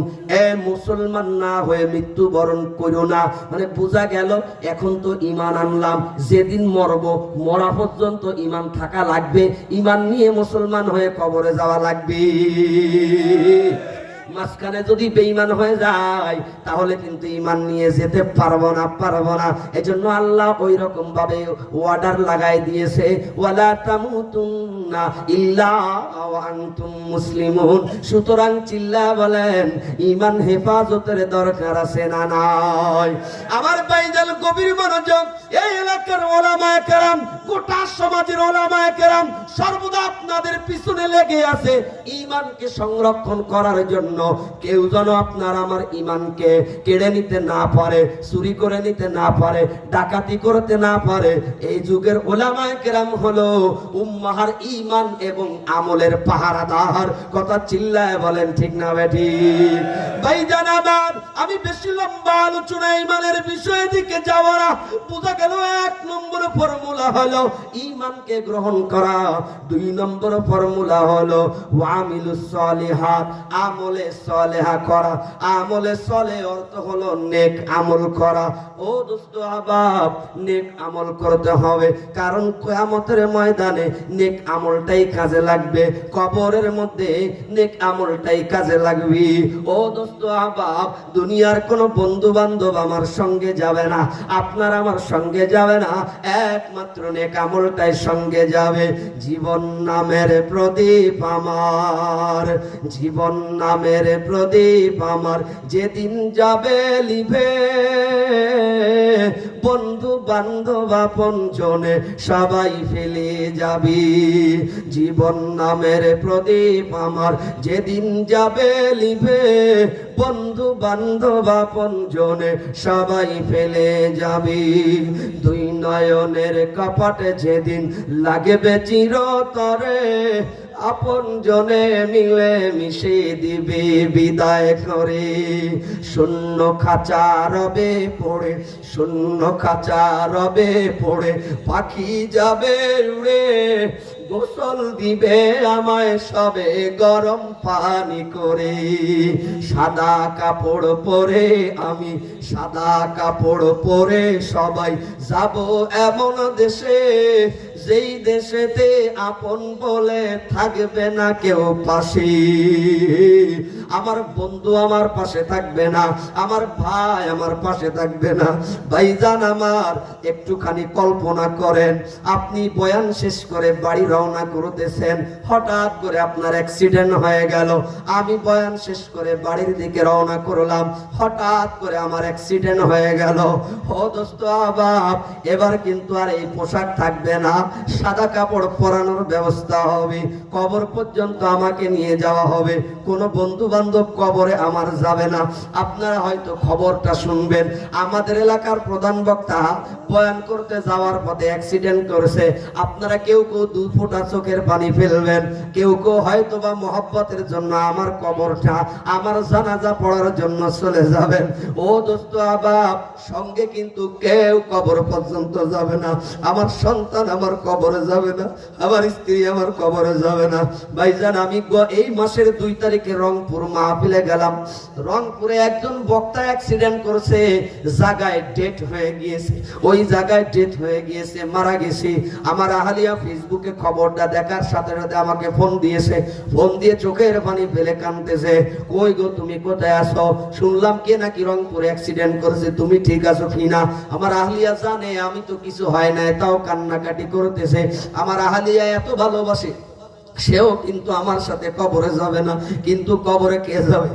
এ পর্দার আড়ালের মা, তুমি যাদের পিছনে পড়ে, যাদের পাল্লায় পড়ে, যাদের কুবুদ্ধি শুনে তুমি গুনার কাজ করতেছো, স্বামীর সঙ্গে বেয়াদবি করতেছো, শাশুড়িকে বেয়াদবি করতেছো, শাশুড়ির সঙ্গে স্বামীর কানে কান পড়া দিয়ে মা বাপের বিরুদ্ধে ছেলেকে খেপিয়ে তুলছ, সংসারে অশান্তি করতেছো। কত মা বোন আছে একজন আর একজনের সংসারে আগুন ধরায় দেয়, কুবুদ্ধি দিয়ে দিয়ে আগুন ধরায় দেয়। শোনো, কেউ তোমার সঙ্গে কবরে যাবে না। আল্লাহর নবী বলতেছেন, কবরে শুধুমাত্র একটা জিনিস যাবে। জোরে কোন কয়টা জিনিস যাবে? একটা জিনিস যাবে। আপনারা কি রাগ হচ্ছেন নাকি, বেজার হচ্ছেন নাকি? আল্লাহর নবী ডাক দিয়া বলেন, ইয়াত্তাবিউল মাইয়িতা সালাসাতুন ফায়ারজিউ ইসনানে ওয়া ইয়াবকা মাহু ওয়াহিদুন ইয়াত্তাবিউহু আহলুহু ওয়া মালুহু ফায়ারজিউ আহলুহু ওয়া মালুহু ওয়া ইয়াবকা আমালুহু। কবর পর্যন্ত পরিবার যাবে, মাল সামানা যাবে, বন্ধু বান্ধব যাবে, সবাই আবার ফিরে আসবে, একমাত্র আমল নামাটাই সঙ্গে যাবে, একমাত্র আমল নামাটাই সঙ্গে যাবে। আল্লাহ তাবারাকা ওয়া তাআলা ডাক দিয়া বলতেছেন, ইন্নাল্লাযীনা আমানু ওয়া আমিলুস সালিহাত, ও বান্দা ঈমান গ্রহণ কর, আমালে সালেহা কর। কারা কারা নেক আমল করতে রাজি আছে? আল্লাহু আকবার। এ ভাইজান, পায়ে হাত দিয়ে বলি, আমার একটু সময় দেন, কেউ উঠাউঠি করবেন না। হ্যাঁ যুবক, কেউ উঠাউঠি করবা না। কই তোমরা রাস্তায় যারা আছো, তাড়াতাড়ি ময়দানে এসে বসো। আল্লাহ যারা রাস্তায় আছে তুমি তাদেরকে ময়দানে এসে বসার তৌফিক দান করো। আপনারা বলেন আমিন। আল্লাহ আমার বুকের আয়াতে ব্যথা আমি এদেরকে কিভাবে বুঝাই, আমার দিলটা তো ছিঁড়ে যায়, মনে চায় প্রত্যেকের পাও জড়ায় জড়ায় ধরে ধরে নসিহত করি। ভাইজান আমার, আল্লাহ তাবারকা ওয়া তাআলার পয়গম্বর বলেন, এক নম্বর একমাত্র নেক আমল সঙ্গে যাবে। সবাই আমরা নেক আমল করতে তৈয়ার আছি। আল্লাহু আকবার, সুসংবাদ নেন, আমার আল্লাহ দেখবেন শুধু ঈমান আর আমল, কার চেহারা ভালো কার চেহারা মন্দ এইটা আমার আল্লাহ তাবারকা ওয়া তাআলা দেখবেন না। এ কালো চেহারার মানুষগুলি শোনো, তোমার চেহারা কালো হওয়ার কারণে অনেকেই তোমাকে অপছন্দ করে। ও চেহারা খারাপ ওয়ালা মানুষ শোনো, তোমার নাকটা বেঁকা হওয়ার কারণে কেউ তোমার দিকে তাকায় না, চোখটা তোমার অন্ধ হওয়ার কারণে তোমাকে পছন্দ করে না, দাঁতগুলি নষ্ট হওয়ার কারণে কেউ তোমারে পছন্দ করে না, কিন্তু আমার আল্লাহ তোমারে বড় ভালোবাসে। তোমার ভিতরে যদি ঈমান আর আমল থাকে, আমার আল্লাহ বড় ভালোবাসে, আমার আল্লাহ বড় ভালোবাসবে। ঈমান আর আমল থাকলে আল্লাহ আমাদের সবাইকে আপনি ভালোবেসে কাছে দিয়ে নেন। বলেন না আমিন। আল্লাহর নবী বলতেছেন, আমি আপনাদেরকে কিভাবে বুঝাবো, আল্লাহর নবী বলতেছেন, ইন্নাল্লাহা লা ইয়ানজুরু ইলা সুওয়ারিকুম ওয়া আমওয়ালিকুম ওয়ালাকিন ইয়ানজুরু ইলা কুলুবিকুম ওয়া আমালিকুম। জোরে কন্না আলহামদুলিল্লাহ। আল্লাহ বলতেছে, ও উম্মত শোনো, আল্লাহর নবী বলতেছেন, ও উম্মত শোনো, আল্লাহ তোমাদের চেহারার দিকে তাকান না, সম্পদের দিকে তাকান না, আল্লাহ তোমাদের কলব আর আমলের দিকে দেখেন। কলবে ঈমান আছে কিনা, আমল আছে কিনা, আল্লাহ এটা দেখবেন। কার চেহারা মন্দ কার চেহারা ভালো এইটা আল্লাহ দেখে না, কিন্তু কলিজা ফেটে যায় যে চেহারাকে আমার আল্লাহ দেখবে না, এই চেহারাকে সুন্দর করার জন্য লাখ লাখ টাকা খরচ করে। যে চেহারাকে আমার আল্লাহ দেখবে না, এই ভাই, এ যুবক, এ পর্দার আড়ালের মা, কালকে যাও কবরস্থানে, কোন একটা কবরের মাটি উঠায় দেখো কবরের মানুষগুলির চেহারা ভালো আছে না মন্দ আছে। কোন একটা কবর খোঁজো, তুমি যা দেখো ওই মানুষগুলোর চেহারা কি আগের মতো আছে নাকি। লাখ লাখ টাকা খরচ করো মেকআপে, অনেক মহিলারা জোরে কান আছে না নাই? আপনাদের গ্রামে ডিশ চ্যানেল আছে না নাই? আমি কিভাবে বুঝাবো, আমার তো কলিজে ফেটে যাচ্ছে। আমি কোন নাটক করতেছি না ভাই, জানো আমার এটা বলতে গেলে কলিজা ফেটে যায়, চোখের পানি ধরে রাখতে পারি না। যুবক, আল্লাহর নবীজি তোমাদের জন্য জান্নাতের সুসংবাদ দিয়েছে, আর তোমরা যেই চেহারাকে আল্লাহ মূল্যায়ন করবে না, ওই চেহারার পিছনে লক্ষ লক্ষ টাকা খরচ করতেছো। একটুখানি গভীর মনোযোগ রে যুবক, তোমারে কবরের মধ্যে সাদা কাপড়ের কাফন পরায় রাখা হবে, তিনটা প্রশ্ন করা হবে। মার রব্বুকা, কে তোমার রব? উত্তর দিতে হবে রব্বি আল্লাহ। 2 নম্বর প্রশ্ন করবে ওয়ামা দীনুকা, কি তোমার ধর্ম? উত্তর দিতে হবে দ্বীন ইসলাম। 3 নম্বরে প্রশ্ন করবে, এ যুবক, এ ভাই, এ মা, এ ভাইজান, আমি কিভাবে বলবো, একদম সুদর্শন চেহারা তোমার সামনে তুলে ধরা, আমার সামনে তুলে ধরা হবে। আর প্রশ্ন করা হবে ওয়ামান হাযার রাজুল আল্লাযী বুইসা ফীকুম, এই ব্যক্তিকে যাকে তোমাদের নিকটে পাঠানো হয়েছিল। উত্তর দিতে হবে হাযা মুহাম্মাদুর রাসূলুল্লাহ সাল্লাল্লাহু আলাইহি ওয়াসাল্লাম, মানে আল্লাহর নবীজিকে দেখানো হবে। চেহারা দেখে আমাদের বলতে হবে ইনি আমাদের পয়গম্বর, আমাদের প্রিয় নবী। যুবক, চেহারা থেকে বেলেট দিয়ে দাড়ি ক্লিন শেভ করে করে যদি কবরের ভিতরে যায়, বলো আমার নবীর সামনে চেহারা কিভাবে দেখো? এ যুবক, তুমি আমার দিকে তাকাও, তোমার পাও দাও, আমি তোমার পাও ধরে বলি দাড়ি শেভ করো না, দাড়িতে ব্লেড লাগাও না। আল্লাহর নবীর সামনে তুমি কিভাবে তোমার চেহারা দেখাবা? আল্লাহর নবী নবী বলেন লা ইয়ানজুরু ইলা সুওয়ারিকুম ওয়া আমওয়ালিকুম, আল্লাহ চেহারাও দেখেন না, মালও দেখেন না, আল্লাহ দেখেন শুধু ঈমান আর আমল। ভাইজান আমার, আমি দৃষ্টান্ত পেশ করতেছি, গভীর মনোযোগ। একজন সাহাবী যার নাম হলো হযরতে বেলাল ইবনে রাবাহ রাদিয়াল্লাহু তাআলা আনহু। বেলাল রাদিয়াল্লাহু তাআলা আনহুর নাম শুনেছেন কে কে? একটু হাত উঁচু করেন। আল্লাহ কবুল করেন, বলেন না আমি। জরুরত আর প্রয়োজন ছাড়া কেউ ময়দান থেকে উঠবেন না ভাইজান, আল্লাহর রাস্তে কেউ উঠেন না। যদি বলেন হুজুর আমাদের আর ভালো লাগতেছে না, আমি সাথে সাথে ছেড়ে দেব, তারপরে ময়দান ছেড়ে আল্লাহর রাস্তে কেউ উঠবেন না। হযরতে বেলাল রাদিয়াল্লাহু তাআলা আনহুর চেহারা কি বড় চমৎকার ছিল নাকি? পরিষ্কার ছিল নাকি? আল্লাহ, হযরতে বেলাল হায় মেরে আকা কে वो गुलाम, ऐसे गुलाम जिसके गुलामी पे है सलाम।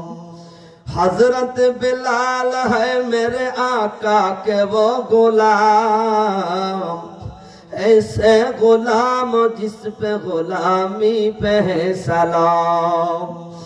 हजरत बिलाल का गए अदना सवा किया,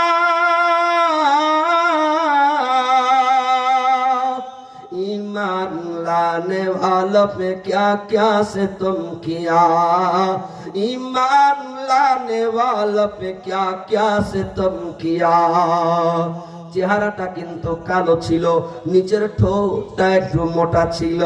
বেলাল রাদিয়াল্লাহু তাআলা আনহু ছাগল চড়াইতেছে, গোলাম ছাগল চড়াইতেছে। ইতিমধ্যে আবু বকর রাদিয়াল্লাহু তাআলা আনহু পয়গম্বরে আরবি সাল্লাল্লাহু আলাইহি ওয়াসাল্লাম দুইজনে দিনের দাওয়াতের কাজ করে ফিরে আসতেছে। মাঠের মধ্যে বেলাল রাদিয়াল্লাহু তাআলা আনহুর সঙ্গে দেখা। ও বেলাল, একটু এদিকে আসো, সারাদিন দাওয়াতের কাজ করে বড় পিপাসা লেগে গেছে, এত ছাগল আছে, একটু আমাদেরকে দুধ পান করাও। হযরতে বেলাল ডাক দিয়া বলে, এই ছাগলে কোনো দুধ হয় না, এই ছাগলে কোনো দুধ হয় না, দুর্ভিক্ষ চলতেছে। হযরতে আবু বকর রাদিয়াল্লাহু তাআলা আনহু বলতেছে, বেলাল তুমি একটা ছাগল ধরে নিয়ে আসো, দুধ হয় কি না হয় এটা আল্লাহ তাবারক ওয়া তাআলা দেখবে। বেলাল রাদিয়াল্লাহু তাআলা ডাক দিয়া বলে, তুমি তো আবু বকর, সাথে কে? ইনি মনে হয় মুহাম্মদ ইবনে আব্দুল্লাহ, যিনি নবী দাবি করেছে। আল্লাহর নবী বলে, ও বেলাল, আমি হলাম মুহাম্মদ ইবনে আব্দুল্লাহ, আমি নবী দাবি করিনি, শুধু আমি স্বয়ং আল্লাহর পক্ষ থেকে প্রেরিত আল্লাহর নবী ও রাসূল। যাও একটা ছাগল তুমি নিয়ে আসো। হযরতে বেলাল একটা ছাগল এনে দিলেন। আল্লাহ তাবারক ওয়া তাআলার পয়গম্বর বিসমিল্লাহির রহমানির রহিম বলে ছাগলের মাথা থেকে পিঠ পর্যন্ত হাত বুলিয়ে দিলেন। হাত বুলিয়ে দেওয়ার সঙ্গে সঙ্গে ওই ছাগলের ওলানটা দুধে পরিপূর্ণ হয়ে গেল।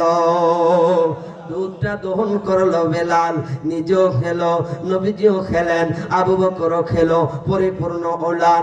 হযরতে বেলাল রাদিয়াল্লাহু তাআলা আনহুর অন্তরের মধ্যে তোলপাড় তৈরি হয়ে গেল। বাড়ি পর্যন্ত যেতে যেতে দিলের মধ্যে ঈমানটা গেঁথে গেল। হযরতে বেলাল রাদিয়াল্লাহু তাআলা আনহু গভীর রজনীতে আবু বকরের কাছে এসে, আল্লাহর নবীজির কাছে এসে আল্লাহু আকবার ইসলাম গ্রহণ করে মুসলমান হয়ে গেল। কালো বেলাল, চেহারাটা কিন্তু কালো, সবাই তারে গোলাম কালো হিসাবে ঘৃণা করে। গোলামের ছেলে গোলাম, হাবশী দেশের গোলাম বেলাল ইবনে রাবাহ রাদিয়াল্লাহু তাআলা আনহু ইসলাম গ্রহণ করার পর মালিকের কাছে যখন চলে এলো, বাড়িতে যখন চলে এলো, মালিক ডাক দিয়ে বলে, বেলাল গতকালকের বেলাল আর আজকের বেলাল তো এক মনে হয় না। ও বেলাল, চেহারায় তো পরিবর্তন এসে গেছে, মনে হচ্ছে তুমি আব্দুল্লাহর ছেলে মুহাম্মদের দিন ধর্ম গ্রহণ করেছ। হযরতে বেলাল ডাক দিয়া বলতেছে, মালিক, আমি সত্য ধর্ম ইসলাম গ্রহণ করেছি, আমার আর কোনো পরোয়া নাই। উমাইয়া ইবনে খালদ আবু জেহেলকে ডাক দিল, মক্কার বড় বড় কাফেরকে ডাক দিয়ে ওই গভীর রজনীতে, ভাইজান আমার দিকে তাকান। হযরতে বেলাল রাদিয়াল্লাহু তাআলা আনহুর ডান হাত বাম হাত ভালো করে শক্ত করে রশি দিয়ে বেঁধে ফেললো, এভাবে ঝুলিয়ে দিল রাতের অন্ধকারে ঘরের মধ্যে। আর বড় বড় কাফেররা এসে বিরাট একটা চাবুক নিয়ে এসে হযরতে বেলাল রাদিয়াল্লাহু তাআলা আনহুর পিঠে এক একটা চাবুক মারা আরম্ভ করলো। বলতে তো অনেক সহজ মনে হয়, এক একটা বাড়িতে বেলাল রাদিয়াল্লাহু তাআলা আনহুর ওখান থেকে চামড়া চলে আসতেছে, এক একটা চাবুকের বাড়িতে চামড়া চলে আসতেছে। আল্লাহু আকবার, পিনকি দিয়ে রক্ত বের হচ্ছে, চাবুকের উপর চাবুক। বেলাল রাদিয়াল্লাহু তাআলা আনহু এরপরেও জবানে আল্লাহ আল্লাহ আল্লাহ আল্লাহ। চাবুক মারার পর সকালবেলা রৌদ্র যখন হলো, একেবারে গরম রোদ আরবের উত্তপ্ত বালুর উপরে, সারা রাত্র পিঠের উপরে জুলুম, চাবুকের আঘাত, রক্ত চুয়ে চুয়ে পড়ে পড়ে রক্ত জমাট হয়ে গিয়েছে। ওই অবস্থায় বেলাল রাদিয়াল্লাহু তাআলা আনহুকে ধরে গরম বালুর উপরে স্থির করে শোয়া দিয়া উপরে বড় একটা পাথর চাপা দিয়া রাখছে, আর গলায় গামছা বেঁধে এইভাবে হেসরা টান দিয়ে বলতেছে, বেলাল বল, আল্লাহকে ছাড়বি কিনা, মুহাম্মদকে ছাড়বি কিনা। এরপরেও কালো চেহারার বেলালের মুখে আওয়াজ আসতেছে, আহাদ আহাদ, আমার আল্লাহ এক, আমার আল্লাহ এক। এই কালো বেলালের কালো চেহারার দিকে আমার আল্লাহ দেখলেন না, আমার আল্লাহ তাবারক ওয়া তাআলা তার ঈমান আর আমল দেখলেন। আল্লাহর নবী বলেন, আমি জান্নাতের মধ্যে যখন ভ্রমণ করি মেরাজের রজনীতে, আমি কার যেন চলার আওয়াজ, পায়ের আওয়াজ আমার কানে ভেসে আসে। আমি গভীর মনোযোগ দিয়ে শুনলাম, এটা দুনিয়ায় আমার বেলালের আওয়াজ, মানে হযরতে বেলাল জমিনে হাঁটার আওয়াজটা জান্নাতের মধ্য থেকে শোনা যায়। এ ভাইজান, তাহলে আল্লাহ কারো কালো চেহারা দেখেন না, আল্লাহ দেখেন ঈমান আর আমল। আবু লাহাবের চেহারা বড় চমৎকার ছিল। আবু লাহাব মানে হলো আগুনের ফুলকি। ওর চেহারা এত ভালো ছিল, এত সুন্দর ছিল, আগুনের গোল্লার মতো চেহারা। আবু লাহাব কি জান্নাতি না জাহান্নামী? জোরে খান। আবু লাহাব জাহান্নামী। আল্লাহ আয়াত নাজিল করলেন, তাব্বাত ইয়াদা আবি লাহাবি ওয়া তাব। আবু লাহাবের নামে আল্লাহ আয়াত নাজিল করে দিলেন। এত সুন্দর চমৎকার চেহারা আল্লাহর দরবারে কবুল হলো না, কালো চেহারার বেলাল আল্লাহর দরবারে কবুল হয়ে গেল। সূত্র হলো ঈমান আর আমল। ও ভাইজান, কালো চেহারা হোক আর সাদা চেহারা হোক, টাকাওয়ালা হোক আর গরিব হোক, 10 টালা হোক আর 1 টালা হোক, মুলিবাসের বেড়া হোক আর টাইলসের দেয়াল হোক, ঈমান আমল আছে যার, আল্লাহর কাছে পছন্দনীয় সেই কথা জোরে বলেন, ঠিক না বেঠিক? এইবার আসেন এ দোস্ত আবাব, এই সমাজের যত উলামায়ে কেরাম আছে, আল্লাহ তাবারক ওয়া তাআলার পয়গম্বর ডাক দিয়া বলে, ইন্নাল উলামা ওয়ারাসাতুল আম্বিয়া। যত উলামায়ে কেরাম আছেন এনারা হলো নবীগণের ওয়ারিস। নবীরা যেমন উম্মতকে জাহান্নাম থেকে বাঁচানোর জন্য, জান্নাতে নেওয়ার জন্য ঈমান আর আমলের দাওয়াত দিয়েছে, এই যুগের উলামায়ে কেরাম আপনাদেরকে আমাদেরকে ঈমান আর আমলের দাওয়াত দেয়। তবে এখানে একটা বিষয় বুঝার আছে, আপনারা বেজার আছেন নাকি? তবে এখানে একটা বিষয় বুঝার আছে, এই যুগের উলামায়ে কেরামের উপরে 2টা দায়িত্ব। এক নম্বরে ঈমান আর আমলের দাওয়াত দেওয়ার যেমন দায়িত্ব, দুই নম্বরে ঈমান আর আমল পাহারাদারি করার দায়িত্ব। শুধু আমরা দাওয়াত দেই না, আমরা পাহারাদারিও করি। পৃথিবীর কোন শক্তি যেন ঈমানের উপরে আঘাত করতে না পারে, আপনার আমার ঈমান আমল যেন নষ্ট করতে না পারে। এই জন্য পাহারাদারের ভূমিকায় হলো ওলামায়ে কেরাম। এবার আমার দিকে তাকান, উদাহরণ নেন। বাজারের পাহারাদার আছে না নাই? একটা হলো বাজারের পাহারাদার, আর একটা হলো বাজারের দোকানদার। দোকানদারের ভাষা হয় নরম, পাহারাদারের ভাষা হয় গরম। দোকানদারের সাথে যে যতই খারাপ ব্যবহার করেন, ও কিন্তু সুন্দর ব্যবহার করে। একটা শাড়ির জায়গায় আপনি 10টা শাড়ি দেখতে চান, এরপরও যদি কোন পছন্দ হয় নাই, সুন্দর করে ভাঁজ করে বলে, ঠিক আছে ভাইজান, কোনো দোকানে না হলে আমার কাছে আইসেন। ও জানে আমি যদি এখানে চেনা গরম হয়ে যাই, তাহলে ব্যবসায় লাল বাতি জ্বলবে। তাই দোকানদার তার উদ্দেশ্য হলো নিজের মালকে অন্যের কাছে সেল দেওয়া। এই জন্য রাগ হইল রাগরে হজম করে। এ জাতির ওলামায়ে কেরাম যারা দাওয়াতের ময়দানে কাজ করে, তাবলীগের সাথীরা যারা দাওয়াতের ময়দানে কাজ করে, তাদের দায়িত্ব হলো আমার ঈমান আমলের দাওয়াত অন্যের কাছে সেল দেওয়া, অন্যের কাছে পৌঁছায় দেওয়া। এজন্য দেখবেন তাবলীগের লোকরা আসলে যতই খারাপ ব্যবহার করেন না কেন, একটু শব্দ করে না? কথা কন না কেন? টু শব্দ করে না, কারণ তারা কয় আমরা তো তাবলীগে আসছি, টু শব্দ করা যাবে না। কিন্তু ওই বাজারের পাহারাদার সে দোকানদার না, তার দায়িত্ব হলো বাজার পাহারা দেওয়া। সে কি নরম নরম ব্যবহার করে নাকি? রাত 12টার পরের থেকে বাঁশি একটা হাতে নিয়ে ফু দেয়, লাঠি একটা নিয়ে সাথে সাথে বলে হুঁশিয়ার সাবধান, বলে কি বলে না? পাহারাদার যদি দোকানদারের মতো নরম নরম কাটে, তাইলে ডাকাত আর চোরে দোকানের মাল চুরি করে নিয়ে যাবে। তাই দোকানদারও যেমন দরকার, পাহারাদার তেমন দরকার।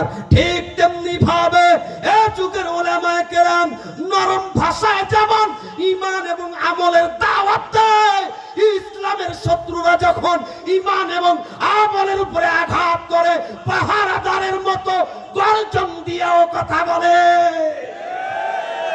এই জন্য ওলামায়ে কেরাম নরম আওয়াজেও কথা বলে, গর্জন দিয়েও কথা বলে। আল্লামা মামুনুল হক সাহেব গর্জন দিয়ে কথা বলে, কারণ আপনাদের আমাদের ঈমান আমলের পাহারাদার। যত ওলামায়ে কেরাম আছে গর্জন দিয়ে কথা বলে, তারা উম্মাহর ঈমান এবং আমলের পাহারাদার। এই চুয়াডাঙ্গায় যত ওলামায়ে কেরাম আছে, সমস্ত ওলামায়ে কেরাম আপনাদের ঈমান এবং আমলের পাহারাদার। যদি কোন ঈমান এবং আমলের শত্রুরা আঘাত করার চেষ্টা করে, সাথে সাথে ওলামায়ে কেরাম গর্জে ওঠে। কথা চিল্লায় বলেন ঠিক না ঠিক? শুধু ঈমান এবং আমল নয়, আমরা দেশের স্বার্থেও এক, আমাদের দেশের সার্বভৌমত্বের স্বার্থেও আমরা এক। কোন কুলাঙ্গার যদি, কোন বহিরাগত শত্রু যদি আমাদের ঈমান আমল এবং দেশের দিকে চোখ বাড়ায়, কুনজর দেয়, আমরা ওই কুনজরকে খুঁজে তুলে ফেলবো ইনশাআল্লাহ। কথা চিল্লায় বলেন ঠিক না ঠিক? বর্তমানে যে কথা না বললেই নয়, ইন্ডিয়ার ঘুম হারাম হয়ে গিয়েছে। এই ইন্ডিয়া এতদিন পর্যন্ত সোনার ডিম পারছে, বাংলাদেশে সোনার ডিম দেওয়া মুরগি মনে করছে। এতদিন ইন্ডিয়ার কোন চ্যানেল 15-16 বছর ধরে ইন্ডিয়ার কোন চ্যানেল বাংলাদেশের বিরুদ্ধে এত প্রোপাগান্ডা করে নাই। 5ই আগস্টের পরে যেই রকম পাগলা কুত্তার মতো প্রোপাগান্ডা করতেছে। রিপাবলিক টেলিভিশনের এক মোটা পোল্ট্রি মুরগি আছে, নাম হলো ময়ূখ রঞ্জন। হ্যাঁ ঠিক না? নাম ময়ূখ রঞ্জন। ওরা দেখলেই বোঝা যাচ্ছে শুধু পোল্ট্রি মুরগির মতো না, ও পোল্ট্রি মুরগির পায়খানা খেয়ে খেয়ে নাদুস নুদুস হয়েছে। এই বেয়াদব ওর চ্যানেলে যত প্রকার একেবারে অপপ্রচার আছে, বাংলাদেশের বিরুদ্ধে সব কিছু করতেছে। কারণ ইন্ডিয়া এখন পাগলের মতো হয়ে গেছে, সোনার ডিম দেওয়া মুরগি তাদের হাত ছাড়া হয়ে যাচ্ছে। ইন্ডিয়া এতদিন আমাদেরকে চুষে চুষে খেয়েছে, আমাদেরকে যা দিয়েছে তার থেকে বেশি নিয়েছে। কথা বলেন ঠিক না বে ঠিক? যা দিয়েছে তার থেকে বেশি নিয়েছে। ইন্ডিয়া এখন হাড়ে হাড়ে টের পাচ্ছে, হাড়ে হাড়ে টের পাচ্ছে। এই জন্য ওরা যতই গর্জন আর তর্জন করুক না কেন, কিচ্ছু করতে পারবে না। অত সহজ মনে করেন না যে বাংলাদেশ ছোট একটা দেশ, ইন্ডিয়ার পেটের ভিতরে আছি, ছোট একটা দেশ, অত সহজ মনে করবেন না। বাংলাদেশ ভৌগোলিক দিক থেকে এমন একটা অবস্থানে আছে, ইন্ডিয়া সহজে আমাদেরকে কাজ করতে পারবে। যারা শিক্ষিত আছেন তারা জানেন, ম্যাপে একটা জায়গা আছে, নাম হলো চিকেন নেক। আছে না স্যার?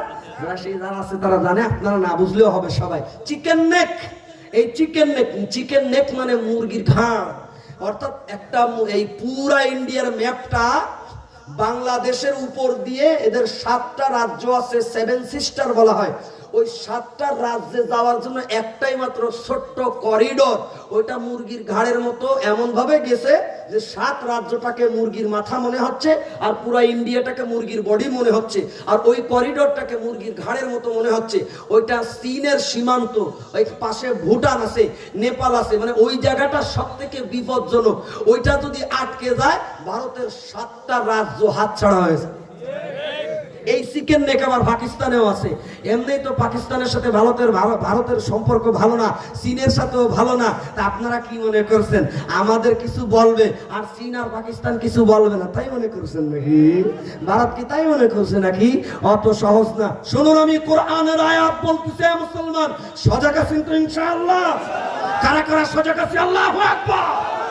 আমি কোরআনের আয়াত বলতেছি, শুনুন। আল্লাহ তাবারাকা ওয়া তাআলা নিজেই বলতেছেন, লা তাজিদান্না আশাদ্দান নাসি আদাওয়াতান লিল্লাযিনা আমানু আল ইয়াহুদা ওয়াল্লাযিনা আশরাকু।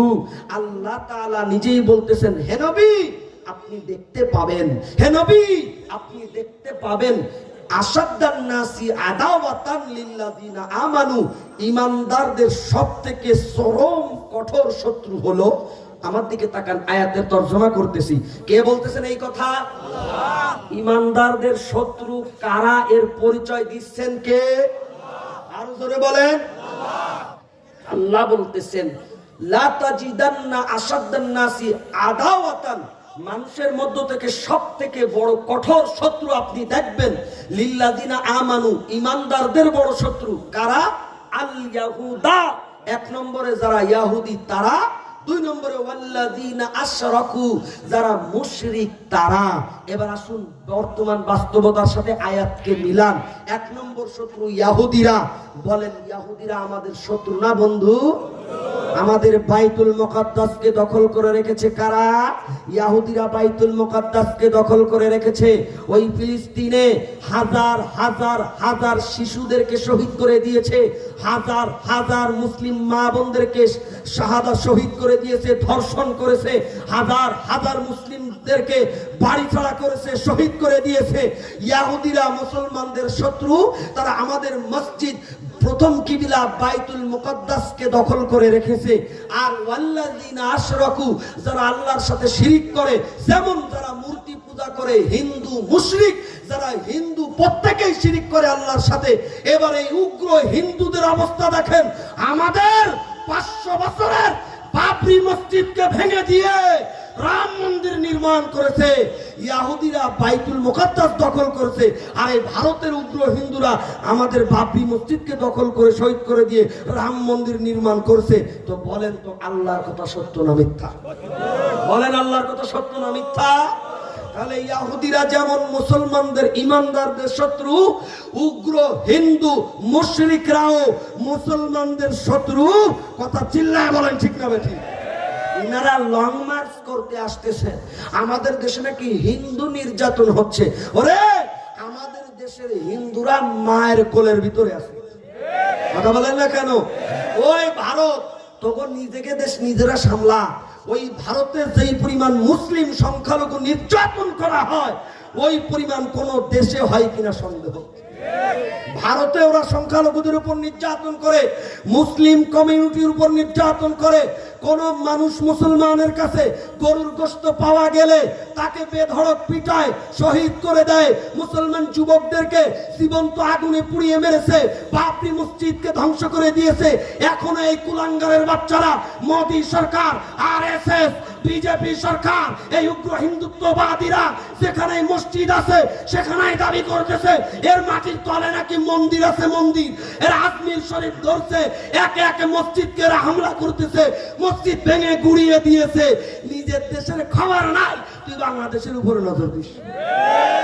কথা বলেন না কেন? তো আল্লাহর কথা সত্য না মিথ্যা? আল্লাহর কথা সত্য না মিথ্যা? আল্লাহ বলতেছেন ওয়াল্লাযিনা আশরাকু, যারা শিরক করে এরা ঈমানদারদের দুশমন। ঈমানদারদের একটু আধটু দুশমন না, সবথেকে বড় দুশমন। আর আমরা যদি উগ্র হিন্দুদেরকে বন্ধু মনে করি তাহলে এরা কি কোনোদিন বন্ধু হবে? আপনি দেখেন বাংলাদেশের ইতিহাস পড়েন, যারা সচেতন নাগরিক আছে পড়েন, এই উগ্র হিন্দুরা এই 50 বছর ধরে শুধু বাংলাদেশকে বন্ধুর নামে শোষণ করছে, শোষণ করছে, শোষণ করছে। কথা কোন ঠিক না ঠিক? তো আল্লাহ বলতেছেন লাতাজিদান্না আশাদ্দান নাসি আদাওয়াতান লিল্লাযিনা আমানু আল ইয়াহুদা ওয়াল্লাযিনা আশরাকু। ও মুসলমান, সুতরাং উলামায়ে কেরামের দায়িত্ব হলো আপনাদের ঈমান আর আমলের পাহারাদারি করা। উগ্র হিন্দুত্ববাদীরা যদি ঈমান এবং আমলের উপর হামলা করে, এদেশের সার্বভৌমত্বের উপর হামলা করে, উলামায়ে কেরামের ডাকে কারা কারা সাড়া দিতে তৈরি আছে? আল্লাহু আকবার, নারায়ে তাকবীর, নারায়ে তাকবীর। ইসলামের শত্রুরা, ইসলামের শত্রুরা, আলেম ওলামা যেখানে, আলেম ওলামা যেখানে, নারায়ে তাকবীর বলেন। একটা কথাও কি আমি গাল গল্প করছি? এই যে এতক্ষণ ধরে আলোচনা করলাম, কোন এমন আলোচনা কি করেছি এখান থেকে একটু ওখান থেকে একটু কোন অমূল্যবান কোন মানে আলস্য বিষয়ের বাইরে কোনো কথা বলছি বলেন? আমার দিকে তাকান। তাহলে জান্নাতে যাওয়ার ফর্মুলা দুইটা, একটা হলো ঈমান আর একটা হলো আমল। এই ঈমান আর আমলের দাওয়াত আর পাহারাদারি করার জন্য উলামায়ে কেরাম আছে। সুতরাং আমরা আপনারা আলেমদের সাথে আছি না নাই? কারা কারা আছি? আল্লাহু আকবার। এই ভাই গভীর মনোযোগ, আমার যদি আর কয়েকটা মিনিট টাইম দেন আমি কিছু কথা বলতাম। যুগে যুগে উলামায়ে কেরাম উম্মতের ঈমান এবং আমলের পাহারাদারি করার ক্ষেত্রে কুরবানি করেছেন। এই হিন্দুস্তানে কি বলবো, ইতিহাসের কথা দুঃখে কলিজাটা ফেটে যায়। এই ভারতকে মুসলমান 1 বছর না, 2 বছর না, 100 বছর না, 200 বছর না, 850 বছর পর্যন্ত মুসলমান ভারতকে শাসন করেছে।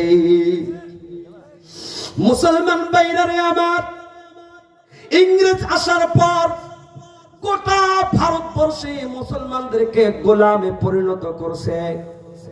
এই এক বাংলায় শুধুমাত্র ছিল 80,000 মাদ্রাসা। 80,000 মাদ্রাসাকে বুলডোজার ওই জামানার যা ছিল তাই দিয়ে ধ্বংস করে দিয়ে, মাদ্রাসার জায়গা জমিকে বাজেয়াপ্ত করে দিয়ে ইংরেজ সরকার আলেমদের উপরে কঠোর নির্যাতন চালিয়েছে। এরপরে উলামায়ে কেরাম মিলেমিশে সিদ্ধান্ত নিল, অনেক লম্বা ইতিহাস, কিভাবে ইংরেজদের সাথে মোকাবেলা করা যায়।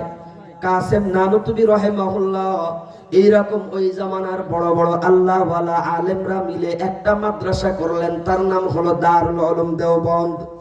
এই দেওবন্দি কওমি মাদ্রাসার উদ্দেশ্য হলো উম্মাহকে পাহারাদারি, তাদের ঈমান আমলের পাহারাদারি করা আর শত্রুদের থেকে হেফাজত করা, দেশের স্বাধীনতার জন্য মাদ্রাসা করা। আমার ভাইজান দুঃখে কলিজাটা ফেটে যায়। এই কওমি দেওবন্দি আলেমদেরকে ইংরেজ সরকার এমন ভাবে নির্যাতন করছে, এমন কোন গাছ বাকি নাই যে গাছে আলেমদেরকে ফাঁসিতে ঝুলায় নাই। জীবন্ত জবাই করে গরুর চামড়ায় পেঁচিয়ে আগুন ধরায় পোড়ায় মারছে, জীবন্ত আগুনের মধ্যে পুড়িয়ে মারছে। এক বর্ণনার মধ্যে ইতিহাসের পাতায় পাওয়া যায় 2টা 3টা গরুর গাড়ি আনছে, কাঠের বড় বড় ড্রাম বানাইছে, কাঠের ড্রাম। কাঠের ড্রামের মধ্যে ওলামায়ে কেরামদেরকে ভরছে, এক একটা ড্রাম এক একটা আলেমদেরকে ভরে মুখ আটকায় দিয়ে গরুর গাড়ির উপরে এভাবে রেখে দিয়ে বেঁধে দিয়ে ড্রাইভারকে বলছে, গাড়িয়ালকে বলছে, গাড়ি চালাইতে থাকবা, এক নাগাড়ে 15-16 দিন গাড়ি চালাবা, তোমার ক্ষুধা লাগলে খেয়ে নিবা, খবরদার এদেরকে খেতে দিবা না, আলেমদেরকে খেতে দিবা না। এ ভাই পায়ে হাত ধরে বলি, সময় বেশি নাই, গভীর মনোযোগ। 15-16 দিন পর, সারা 15-16 দিন এক ফোঁটা পানিও দেয় নাই খাইতে।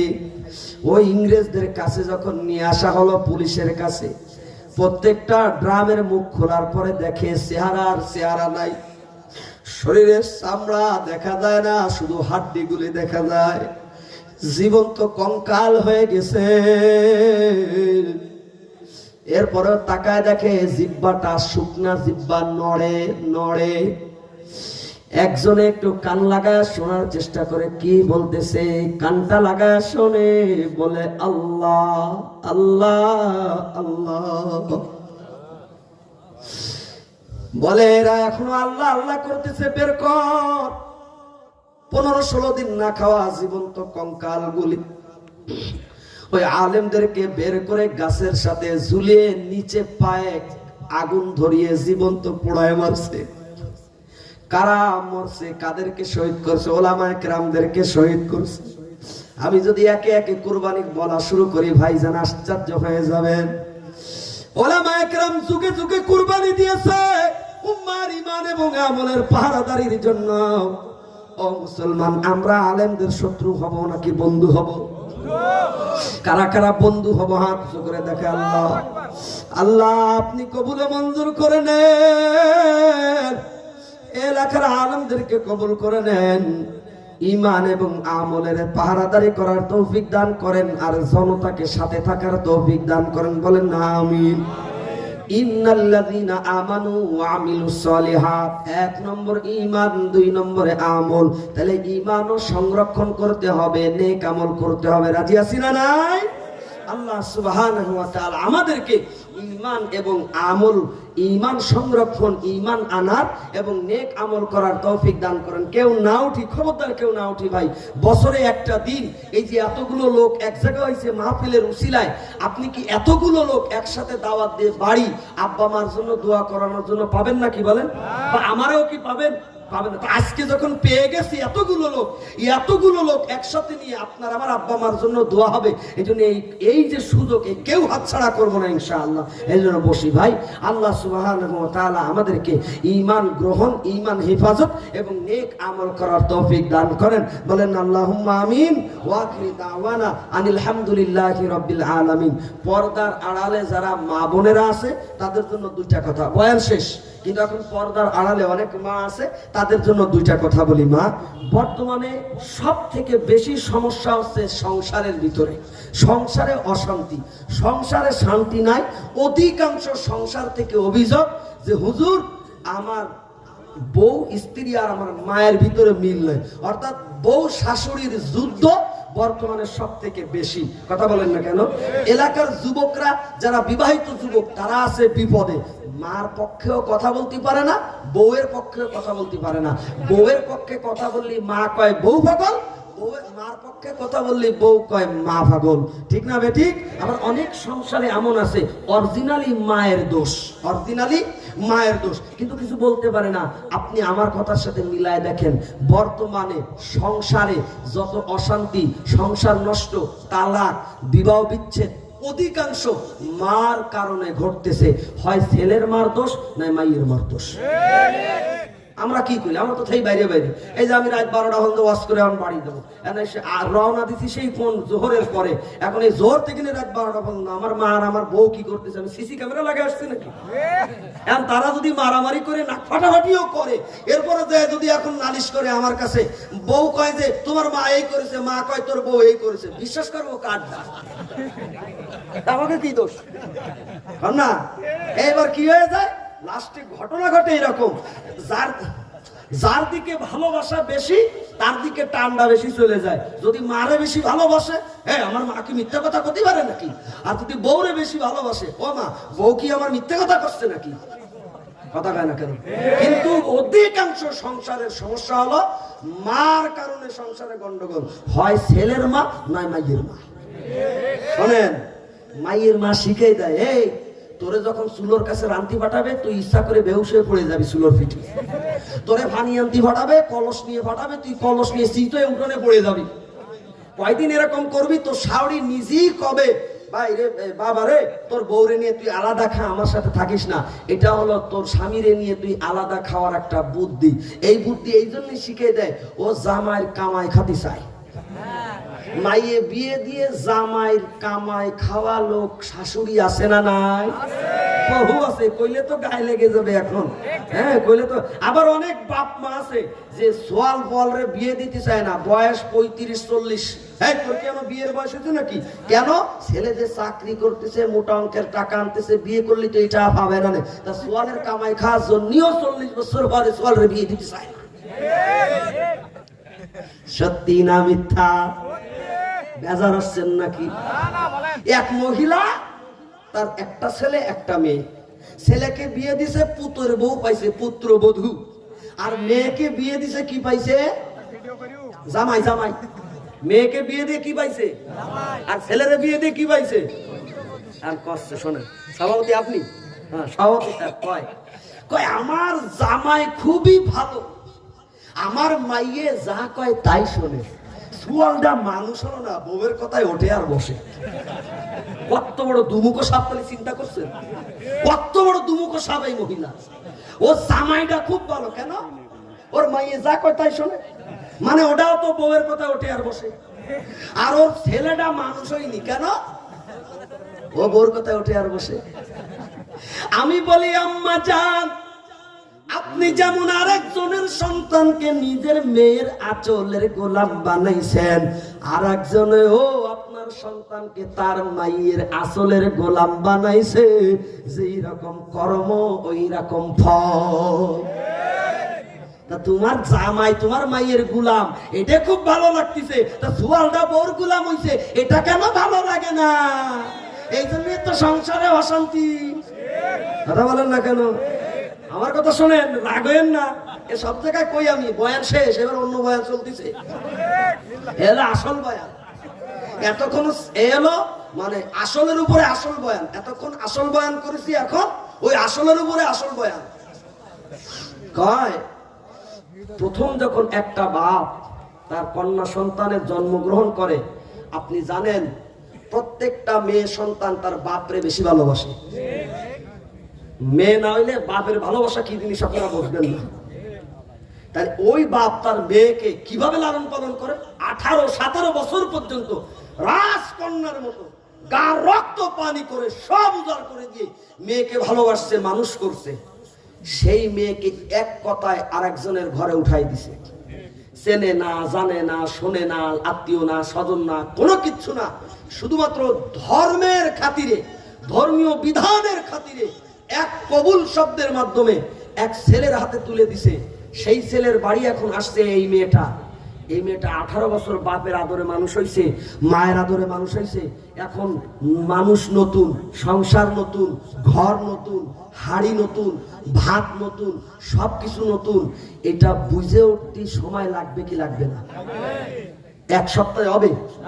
আমি তো মনে করি 1 বছরও হবে না। আমি তো মনে করি 2 বছরও হবে না। কমপক্ষে করে 3, 4, 5টা বছর টাইম দিতে হবে ওই বউটারে বুঝার জন্য। না তুমি শাশুড়ি 1 সপ্তাহের ভিতরে তোমার বউ মারে রাবেয়া বসিয়া বাঙালিয়া বানাতে চাও। আমার বউ কুঞ্চির মতো সোজা করে দেব, আমার কথায় উঠবে আর বসবে। নতুন বউ বিয়ে করে নিয়ে আসছে, তুমি তারে কুঞ্চির মতো সোজা করতে চাও। প্রথম বৌমা তোমার চলা ভালো না, কথা ভালো না, দোয়া ভালো না, ভাত রান্না ভালো না, কাপড় কাচা ভালো না, থালবাটি দোয়া ভালো না, কিচ্ছু ভালো না। বউ জি আম্মা ঠিক করার চেষ্টা করব। 1 সপ্তাহ জি আম্মা। এরপরে একদিন একটু থালবাটি ধুয়ে আইছে, তোমার পছন্দ হয়নি, তুমি ওইটা তাকে রাখছো। যেই তোমার ছেলে কাজ করে ঘরের ভিতরে আসছে, দুপুরবেলা একটু শান্তি মতো খাবে, অমনি ছেলের মা ওই থালবাটি গুলো নিয়ে রাগে গস গস করতে করতে নিয়ে কল ভরে ঠাস করে ফেলাইছে আর মাছ দিছে আর কষছে, কি একটা বিয়ে করে নিয়ে আইছে, থালবাটিও মাছ দি পারে না, নিজের হাতে ছেলের সংসারকে ধ্বংস করতেছে। ঠিক না বেটি? এইবার এই করতেছে শাউরি, শাউরি এই করতেছে 1 সপ্তাহ 2 সপ্তাহ 3 সপ্তাহ 1 মাস 2 মাস। এবার আর বউ জি আম্মা কয় না, এবার 2 সাইডে উত্তর দেওয়া শুরু করছে, ধুইছি না ঠিক মতো আম্মা, পছন্দ না হলে আপনি ধুয়ে নিয়ে আসেন। এখনো আম্মা কয় 1 বছর 2 বছর। এইবার আর মাথার ঘুমটা মাথায় নাই, কত আর সহ্য করবে, মাথায় গামছা বাইন্ধে এইবার শাশুড়িরে চুলোর মুখ দিয়ে ঢুকোয় আর উপর দিয়ে বের করে, চুলোর মুখ দিয়ে ঢুকোয় আর উপর দিয়ে বের করে। 5ই ডিসেম্বর এখন বক্তা আসছে চারুলিয়া ফুটবল মাঠে, লিস্টে লিখে দিছে, হুজুর প্রধান বক্তা ইউসুফ আজাদী সাহেব, আমি একজন নির্যাতিত শাশুড়ি বলতেছি, একটু শ্বশুর শাশুড়ির খেদমতের বয়ান করবেন। ও শাশুড়ি আম্মা, মানে ওই বউ শাশুড়ি আমার না, ও ওই বউ শাশুড়ি আম্মা, আপনি যতই আমার খেদমতের বয়ান করতে কন, আমি সারা রাত খেদমতের বয়ান করলেও কাজ হবে না, কারণ আপনার বউ মনে আপনি নিজে হাতে নষ্ট করছেন। বয়ান ঠিক আছে না নাই? না কেন? নিজে হাতে তোমার বৌমারে তুমি নষ্ট করছ। ওই বৌমাটা কেবল তোমার সংসারে আসছে, ওরে তুমি বুঝায় নাও। তোমার মেয়ে যদি কোনো ভুল করে, তুমি যেমন তাকে বুঝায় দাও, বৌমাকেও তুমি মেয়ের মতো মনে করো। আজকে বৌমাকে মেয়ের মতো মনে করে না, আর বৌমারা শাশুড়িকে মায়ের মতো মনে করে না, এই জন্য গন্ডগোল। তোমার ছেলের বউ বাপের বাড়ি বেড়াইতে গেছে, একদিন চাইয়ে পারে না ফোন করে, এ আসিস না কেন, গোয়ালঘর দেখবে কিডা, দানফান দেখবে কিডা, হাঁসকুড়ো দেখবে কিডা। আর নিজের মেয়ে যখন বেড়াইতে আসে, মা আর 2 দিন থাইকে যাস নে, কেন নিজের মায়ের কোষের মধ্যে রাখতে ভালো লাগে। পরের বউ, তোমার বউ তার পরের মেয়ে তার মার কাছে গেছে, এটা কেন ভালো লাগে না? নিজের মেয়ে রসগোল্লা, পরের মেয়ে করল্লা, এই জন্য তো পর খাও শেষা। নিজের বৌমারে মেয়ের মতো ভালোবাসো ও ছেলের বউয়েরা, আর শাশুড়িকে মায়ের মতো সম্মান করো, সংসারে গন্ডগোল থাকবে না। দেখবেন কিছু কিছু মহিলারা আছে শুধু খুদ ধরে আর সন্দেহ করে, অযথা সন্দেহ করে, অযথা। এক লোক সুন্দর, আপনারা রাগ হচ্ছেন নাকি? এক লোক সুন্দর, বেশ সভাপতি সাহেব ঠিক আছে চলবে, এক লোক সুন্দরবন গেছে ঘুরতে, ঘুরে আইসে সভাপতি সাহেবের দ্বারা গল্প দিচ্ছে, সভাপতি সাহেবও ঘুরে আইসে মনে করে। সভাপতি সাহেবের কাছে, সভাপতি সাহেব ওই অমুক জায়গায় গেছি আমরা গোল পাতা কাটতে, সুন্দর বলে ভুল হয়ে যাচ্ছে, এরপরে কোরআন শরীফ খালি পা উঠে যাচ্ছে। সভাপতি সাহেব অমুক জায়গায় গোল পাতা কাটতে গেছি, তা দেখলাম 30টা বাঘ। সভাপতি সাহেব জানে যে উনি একটা বাঘও থায় না। সভাপতি সাহেব কাছে 30টা বাঘ অন্তত 50, তাহলে 20টা তো হবে, 20টাও হবে না, তাহলে 10টা তো অবশ্যই হবে। সভাপতি সাহেব পাগল, 10টাও হবে না। আবার সভাপতি রে কয় তাহলে 1টা তো ঠিকই হবে, হ্যাঁ 1টাও হবে না। এখনো কষে, তাহলে গোল ফাটা নড়ে উঠলো কি গো? আসল কি কোন? গোল পাতা নড়ে উঠছে, কোনো বাঘ না। কি নড়ে উঠছে? গোল পাতা নড়ে উঠছে। ও মনে করছে তাহলে 30টা বাঘ আইছে। ও আর এটা কয় না যে গোল পাতা নড়ে উঠেছে তাই মনে করছি বাঘ আইছে, তাই বলতেছি 30টা বাঘ। ও তা কয় না, ও সরাসরি কয় 30টা বাঘ দেখছি। কিছু শাশুড়ি আছে এরকম, সামান্য জিনিস নিয়ে সন্দেহ করে এইরকম বড় জিনিস বানায় দিয়ে গন্ডগোল লাগায় দেয়।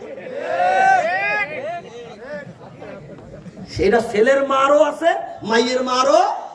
আর এখনকার মাইয়ের মা, হ্যাঁ এখনকার মাইয়ের মা, আগের কালের না মা দাদিরা কিছু বললেও নি, মা আমরাও কষ্ট করছি, তুমিও কষ্ট করো, স্বামীর সংসার ফেলে নেই, ঠিকঠাক মতো থাকো, মানায় নেওয়ার চেষ্টা করো। আর এখনকার মারা, তুই চলে আয়, তোরা আর এক জায়গায় বিয়ে দিবানি। সব ভুক্তভোগী, এই জন্য বিশাল আনন্দ। তুই চলে আয়, তোরা আর এক জায়গায় বিয়ে দিবানি, কারণ ওর মাইয়ে যে দলা কদু মাইয়ে যে দেখবে সে পছন্দ করবে, মাইয়ের মোটে দোষই নাই। তুই চইয়া তোর আর এক জায়গায় বিয়ে দিবানি। এইবার স্বামীর নামে, ছেলের নামে, জামাইয়ের নামে মিথ্যা মামলা, আমার নির্যাতন করছে, আমার স্যাক দিছে, আমার ঠ্যাং ভেঙে দিছে, আমার যৌতুক চাইছে, আমার এ চাইছে। যতগুলি বিবাহর মামলা আছে 99% মিথ্যে মামলা, 99%। শোনেন, যারা বিয়ে করেন না, আমি আজকে একটা বুদ্ধি শিখিয়ে দিয়ে যাই। কাজী সাহেবরা আছে নাকি? ওলামায়ে কেরাম আছে, জানে বিবাহের কাবিননামায় 18 নম্বর কলাম আছে। 18 নম্বর কলামে লেখা আছে যে আপনি কি আপনার স্ত্রীকে তালাক গ্রহণ করার অনুমতি দিলেন কি না। ওই জায়গায় কাজী সাহেব বা অন্যান্যরা থেকে হা লিখে দেয়। ওখানে হা লিখবেন না, হা লিখলে কিন্তু বউ আর পাবেন না। ওখানে হা লেখার অর্থ হলো আপনি আপনার স্ত্রীকে তালাক নেওয়ার অনুমতি দিলেন, এবার যখন তখন ডিভোর্স লেটার পাঠাই দিতে পারে, কারণ আপনি কাবিন নামায় অনুমতি দিয়েছেন। ও ডিভোর্স দিলে সাথে সাথে তালাক পড়ে যাবে। এই জন্য ডিভোর্স নামায় লেখা থাকে যে আমি স্বামীর এইরকম অনুমতি ক্রমে আমি এই কারণে তালাক নিলাম, নিজের উপরে তালাক নিলাম, এই কথা লেখা থাকে মহিলাদের কাবিন নামায়, মানে তালাক নামায়, ডিভোর্স নামায় এই কথা লেখা থাকে। আপনি মনে লাগবেন না মানে আমার বউরে আমি তালাক নেওয়ার অনুমতি দিলাম না, তাহলে জীবনে আর ডিভোর্স দিয়ে যেতে পারবে না। আমার বিয়ের সময় এটা কি রেকর্ড হচ্ছে নাকি? তাহলে এই গল্প পাওয়া যাবে না। এ যদি আমার বাড়িওয়ালা শোনে, হ্যাঁ লাইভ হচ্ছে, তাহলে আরেক সমস্যা, এ আমার পাওয়া যাবে না। শোনেন, এ লাইভ হচ্ছে তো, সৌর বাড়ি পর্যন্ত গেলি আবার আমি বললাম আদরের জামাই, আমার আদর কমে গেলি তো হবে না, আমি তাদের আদরের জামাই। আমার বউ দেয় যে আমার স্বামী কোনে কোনে যে ওয়াশ করে চার্জ দেয়, যে কেউ লাইভ আবার জানে যে অনেকে লাইভ টাইপ দেয়, কি ওয়াশ করে আবার শোনে, বাড়ি গেলি কয় এই যে আমি যেভাবে কথা বলতেছি না এই সাংসারিক বিষয়, এইভাবে আমার কথা বলা নিষেধ। আপনি এরা মুখ ঘুরে টুরে কথা কন, এইভাবে কথা বলবেন না। যাই হোক, গায়ে তো লাগে, গায়ে লাগে না? তোরে আরেক জায়গা বিয়ে দিবা নিশ্চয় লিয়ায়, বলে কি বলে না? নবীজি সাল্লাল্লাহু আলাইহি ওয়াসাল্লাম হযরত আলী রাদিয়াল্লাহু তাআলা আনহু কে ডেকে বলতেছেন, আলী এদিকে আসো, ফাতেমা আমার বড় আদরের মেয়ে, ফাতেমারে কষ্ট দিও না, ফাতেমা কষ্ট পাইলে আমি নবী কষ্ট পাই। তাহলে আলী রাদিয়াল্লাহু তাআলা আনহুর ব্যাপারে ফাতেমার ব্যাপারে কি করে দিল সতর্ক। ফাতেমা রাদিয়াল্লাহু তাআলা আনহু ডাক দিয়ে কয়, মেয়ে শোনো, আলী আমার বড় আদরের সাহাবী, আমার আলীকে যেন কষ্ট দিবা না, আমার আলী কষ্ট পাইলে কিন্তু আমি কষ্ট পাই। কোন ব্যালেন্স ঠিক আছে না নাই? আর আমাকে মারা শাওড়িরা তুই চলে আয়, তোরা আরেক জায়গা বিয়ে দিবেন। এবার ঠিকই দলা কদু যৌতুকের মামলা, এ মামলা শিখে দিয়ে টিয়ে কাবিন নামায় তো হা লেখা আছে, মাতব্বারি করে ওর ঠাসে হাতে গরম গরম মহিলারা আগে করে পরে যে বোঝে, এইবার গরম গরম দিয়ে দিছে ডিভোর্স, দিয়ে দেওয়ার পরে এইবার ও আরেক জায়গা বিয়ে হয়েছে, সেখানেও ঝামেলা, ওনেও কয় চলে আয় তোরে আরেক জায়গা বিয়ে দিবানি। এইভাবে 3-4 জায়গা ঘর ভেঙ্গে মায়েরারে ঘরে বসায় রাখে, এইবার আর কেউ বিয়ে করে না। যতই ধলা কদু হোক না কেন, 3-4 বার বিয়ের পরে এবার আর কেউ বিয়ে করতে চায়? এবার কপালে জুটলে তো ওই মার্কাটাই জুটবে, কথা কয় না কেন? এই মার্কাটাই, এবার আর কেউ বিয়ে করতে চায় না। এইবার কি হয়, শেষমেশ ওই মেয়ে তার ভাইয়ের সংসারে থাকে, কিছুদিন পরে ভাই বিবাহ করে, ভাই বউ আসে, ভাবি আসে, এইবার তো ভাবি আর সহ্য করে না, এবার ভাইয়ের জ্বালা ভাবির জ্বালা, এবার আর কেউ বিয়েও করে না, এইবার ওই মারে সারা জীবন গালিগালাজ করে, তোর জন্য আমার এই হয়েছে, প্রথম স্বামীটা কত ভালো ছিল রে।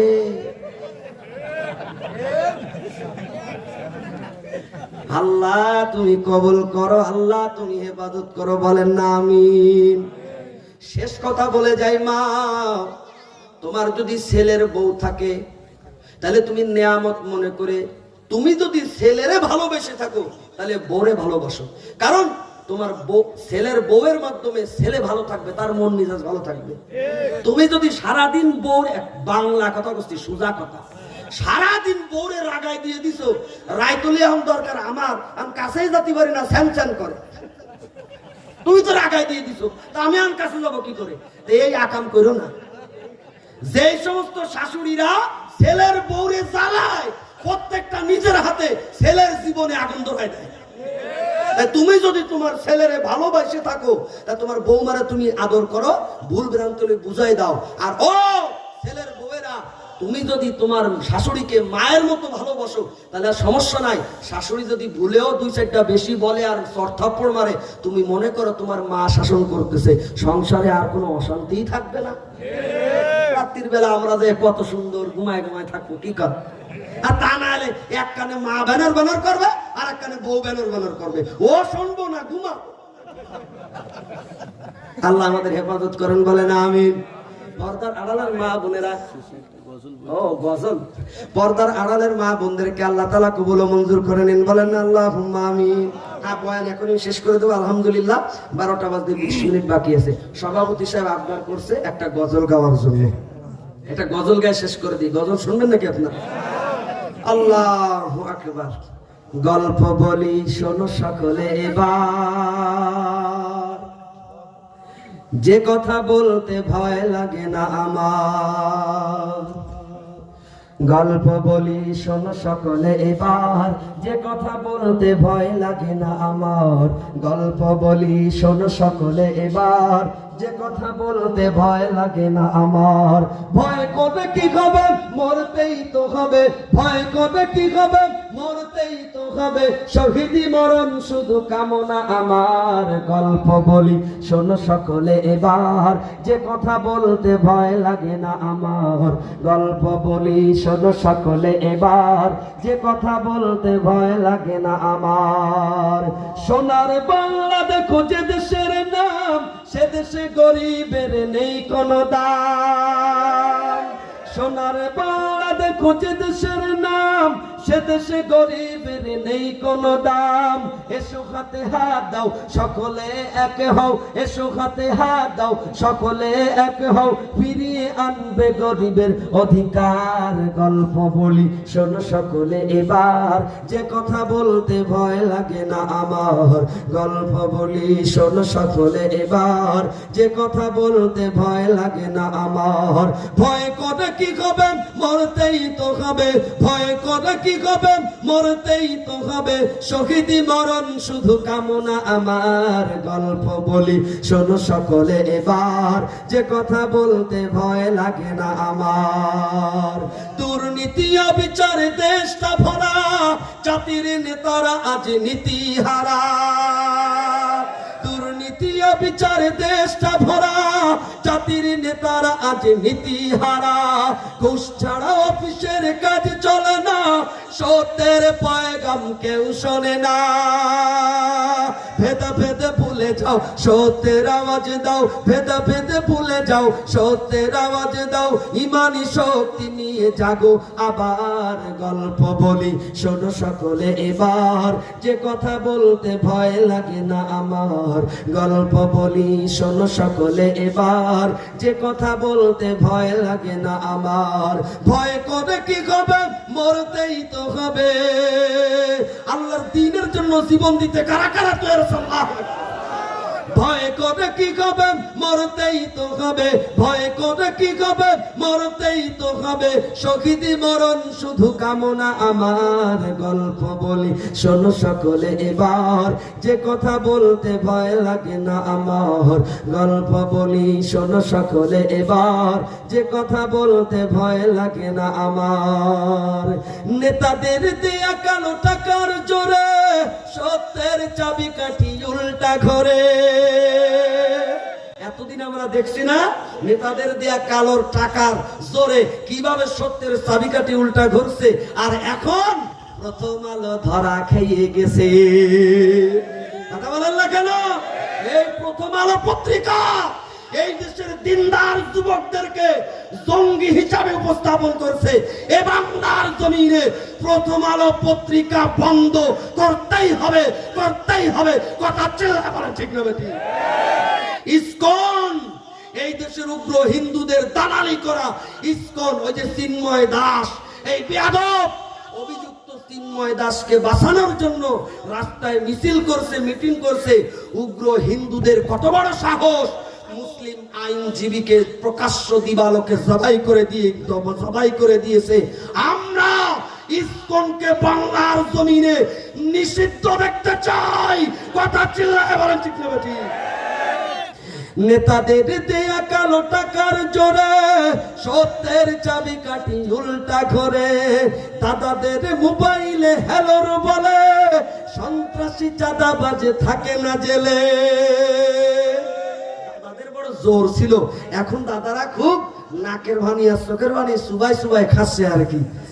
দুর্নীতি দমনে এসো একে ভবনে, বাতিলের সয়লাভ রুখবে এবার। গল্প বলি শোনো সকলে এবার, যে কথা বলতে ভয় লাগে না আমার। নারায়ে তাকবীর। আলহামদুলিল্লাহ। কমিটির কোনো কথা আছে থাকলে বলেন, নাকি মোনাজাত করে দেব? আলহামদুলিল্লাহ। ভাইজান আমরা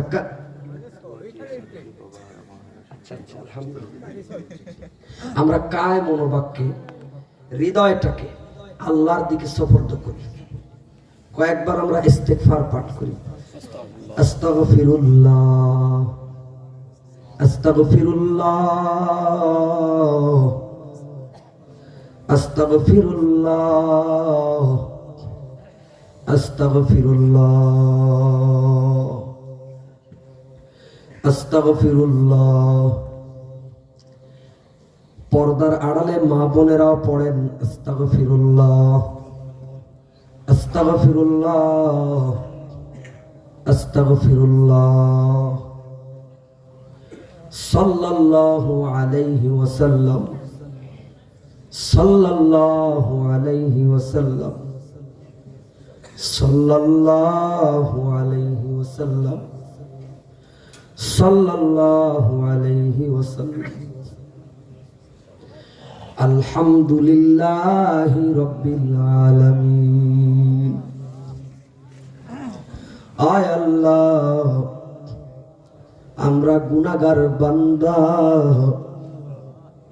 গভীর রজনীতে আপনার রহমতের দরবারে জান্নাতের বাগান থেকে ভিখারির মতো হাত তুললাম। কত যুবক ভাইরা আমার সাথে হাত তুলেছে, কত আলেম ওলামা হাত তুলেছে, কত দাড়ি পাকা মুরব্বিয়ানে কেরাম হাত তুলেছে, কত নাবালক বাচ্চারা হাত তুলেছে, কত মা বোনেরা হাত তুলেছে। ওগো কাবার মালিক, আমাদের তো আপনি ছাড়া আর কেউ নাই, আমাদের তো আপনি ছাড়া আর কেউ নাই। জীবনে যত গুনাহ করছি, বুঝে গুনাহ করছি, না বুঝে জেনে না জেনে, প্রকাশ্যে গোপনে, সব রকম গুনাহ মালিক আপনি মাফ করে দেন। ও মালিক, এক এক গুনার এক এক রকম শাস্তি। ও মালিক, জাহান্নামে যাওয়ার আগে কবরে আযাব তো সহ্য করতে পারবো না। ও মালিক, আমাদের সবাইকে মাফ করে দেন। এই ময়দানে যারা হাত তুলেছে, কার না জানি মা নাই, বাবা নাই, কে জানি বাবা হারায়তি, মা হারায়তি। ও মালিক, কে জানি মা হারায়তি, বাবা হারায়তি। অল্প ছোটবেলায় কার জানি বাবা চলে গেছে, মা চলে গেছে, মানুষের বাড়িতে বাড়িতে, আত্মীয় স্বজনের বাড়িতে বাড়িতে অবহেলায় অনাদরে বড় হয়েছে। কে জানি মায়ের আসল পায় না, কে জানি আব্বার কোলে উঠতে পারে না। যাদের আব্বা আম্মা অন্ধকার কবরে আছে, ও মালিক, আপনি ওই আব্বা আম্মার কবরকে জান্নাতের টুকরা বানায় দিন। ও মালিক, ছোটবেলায় আমার আব্বা ইন্তেকাল করছি, আমার আব্বার চেহারা কেমন আমার মনে নাই, আমার আব্বার আদরের কথা আমার মনে নাই। আমি আমার মায়ের মুখে শুনছি, আমি যখন জন্মগ্রহণ করছি, আমার আব্বা কোলে করে আপনার কাছে দোয়া করছিল, আল্লাহ আমার ছেলেরে আপনি আলেম বানান। ওগো আমার মালিক, আমার আব্বা জানের দোয়া কবুল করে আপনি আমারে আলেম বানাইছেন, কিন্তু দেখার জন্য আমার আব্বা নাই। ওই অন্ধকার কবরে আমার আব্বা কেমন আছে আমি জানি না। সবার আব্বার কবরকে আপনি জান্নাতের টুকরা বানায় দেন। আমার আব্বার কবরকে আপনি জান্নাতের টুকরা বানায় দিন। ওগো আমার মালিক, কেউ মায়ের জন্য দোয়া চেয়েছে, বাবার জন্য দোয়া চেয়েছে। যাদের আব্বা আম্মা অসুস্থ আছে আপনি সুস্থতার নিয়ামত দান করেন।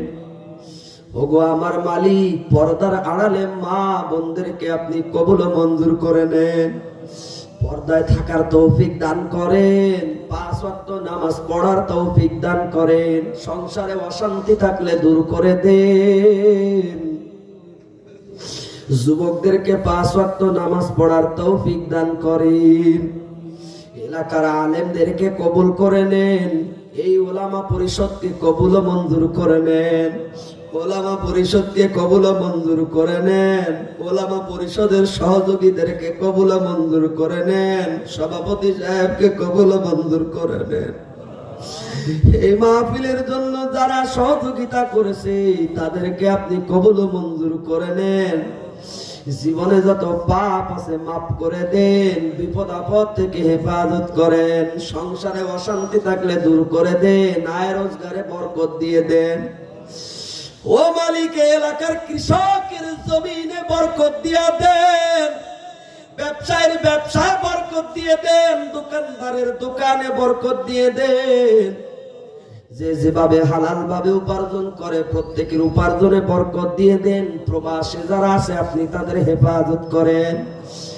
নিজ আত্মীয় স্বজনকে ছেড়ে দূরে যারা জীবিকা উপার্জনের জন্য গিয়েছে মালিক তাদের সমস্ত বিপদ আপদ থেকে হেফাজত করেন।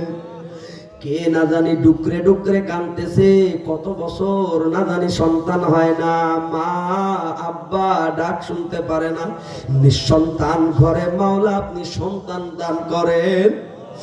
ও মালিক, হযরত বেলাল রাদিয়াল্লাহু তাআলা আনহু তিনি আপনার প্রিয় বান্দা, নবীজির প্রিয় সাহাবী, আমল ঈমানের কারণে এত প্রিয়।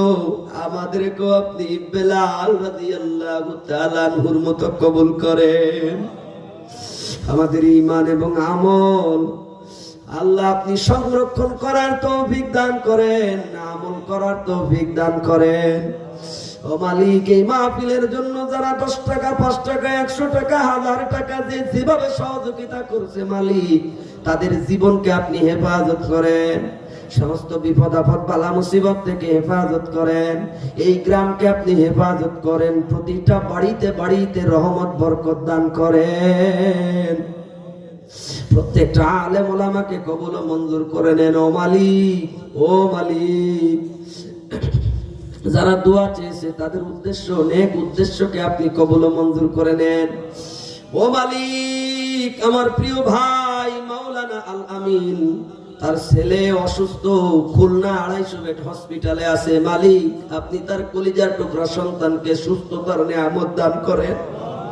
ও মালিক, কার কোন আত্মীয় স্বজন অসুস্থ আমি জানি না, প্রত্যেকের অসুস্থ আত্মীয় স্বজনকে আপনি সুস্থতার নিয়ামত দান করেন। ও মালিক, এই মাহফিলকে কিয়ামত পর্যন্ত কবুল করে নেন, কিয়ামতের ময়দানে নাজাতের ওসিলা হিসাবে কবুল করে নেন। ও মালিক, যেই দোয়া করার দরকার ছিল ভুলে গেছি, ওই দোয়াকেও আপনি কবুল ও মঞ্জুর করে নেন। ও মালিক, শেষ ফরিয়াদ আপনার দরবারে জানাই, আমার নবীর চেহারা কত চমৎকার ছিল, কত সুন্দর বুরু ছিল, কত সুন্দর চোখ ছিল, কত সুন্দর নাক ছিল, মুখ ছিল, চুল ছিল, দেখতে পারি না। ও মালিক, মরার আগে একবার ও গো আমার মালিক, মরার আগে একবার নবীজিকে স্বপ্নে দেখা দে। মরার আগে একবার নবীজিকে স্বপ্নে দেখার তৌফিক দেন। মরার আগে একবার আমার নবীজিকে স্বপ্নে জিয়ারত করায় দেন। এই এলাকাবাসীর প্রত্যেককে আপনি হজ করার তৌফিক দান করেন। আপনার কাবা নবীর রওজা জিয়ারত করার তৌফিক দান করেন। আল্লাহ আপনি কবুল ও মঞ্জুর করে নেন। আল্লাহুম্মা সাল্লি আলা সাইয়্যিদিনা মুহাম্মাদিন নাবিয়্যিল উম্মি ওয়া আলা আলিহি ওয়া সাল্লিম তাসলিমা বিরহমাতিকা ইয়া আরহামার রাহিমিন। অনেক কষ্ট দিছি ভাই, মাফ করে দিয়েন।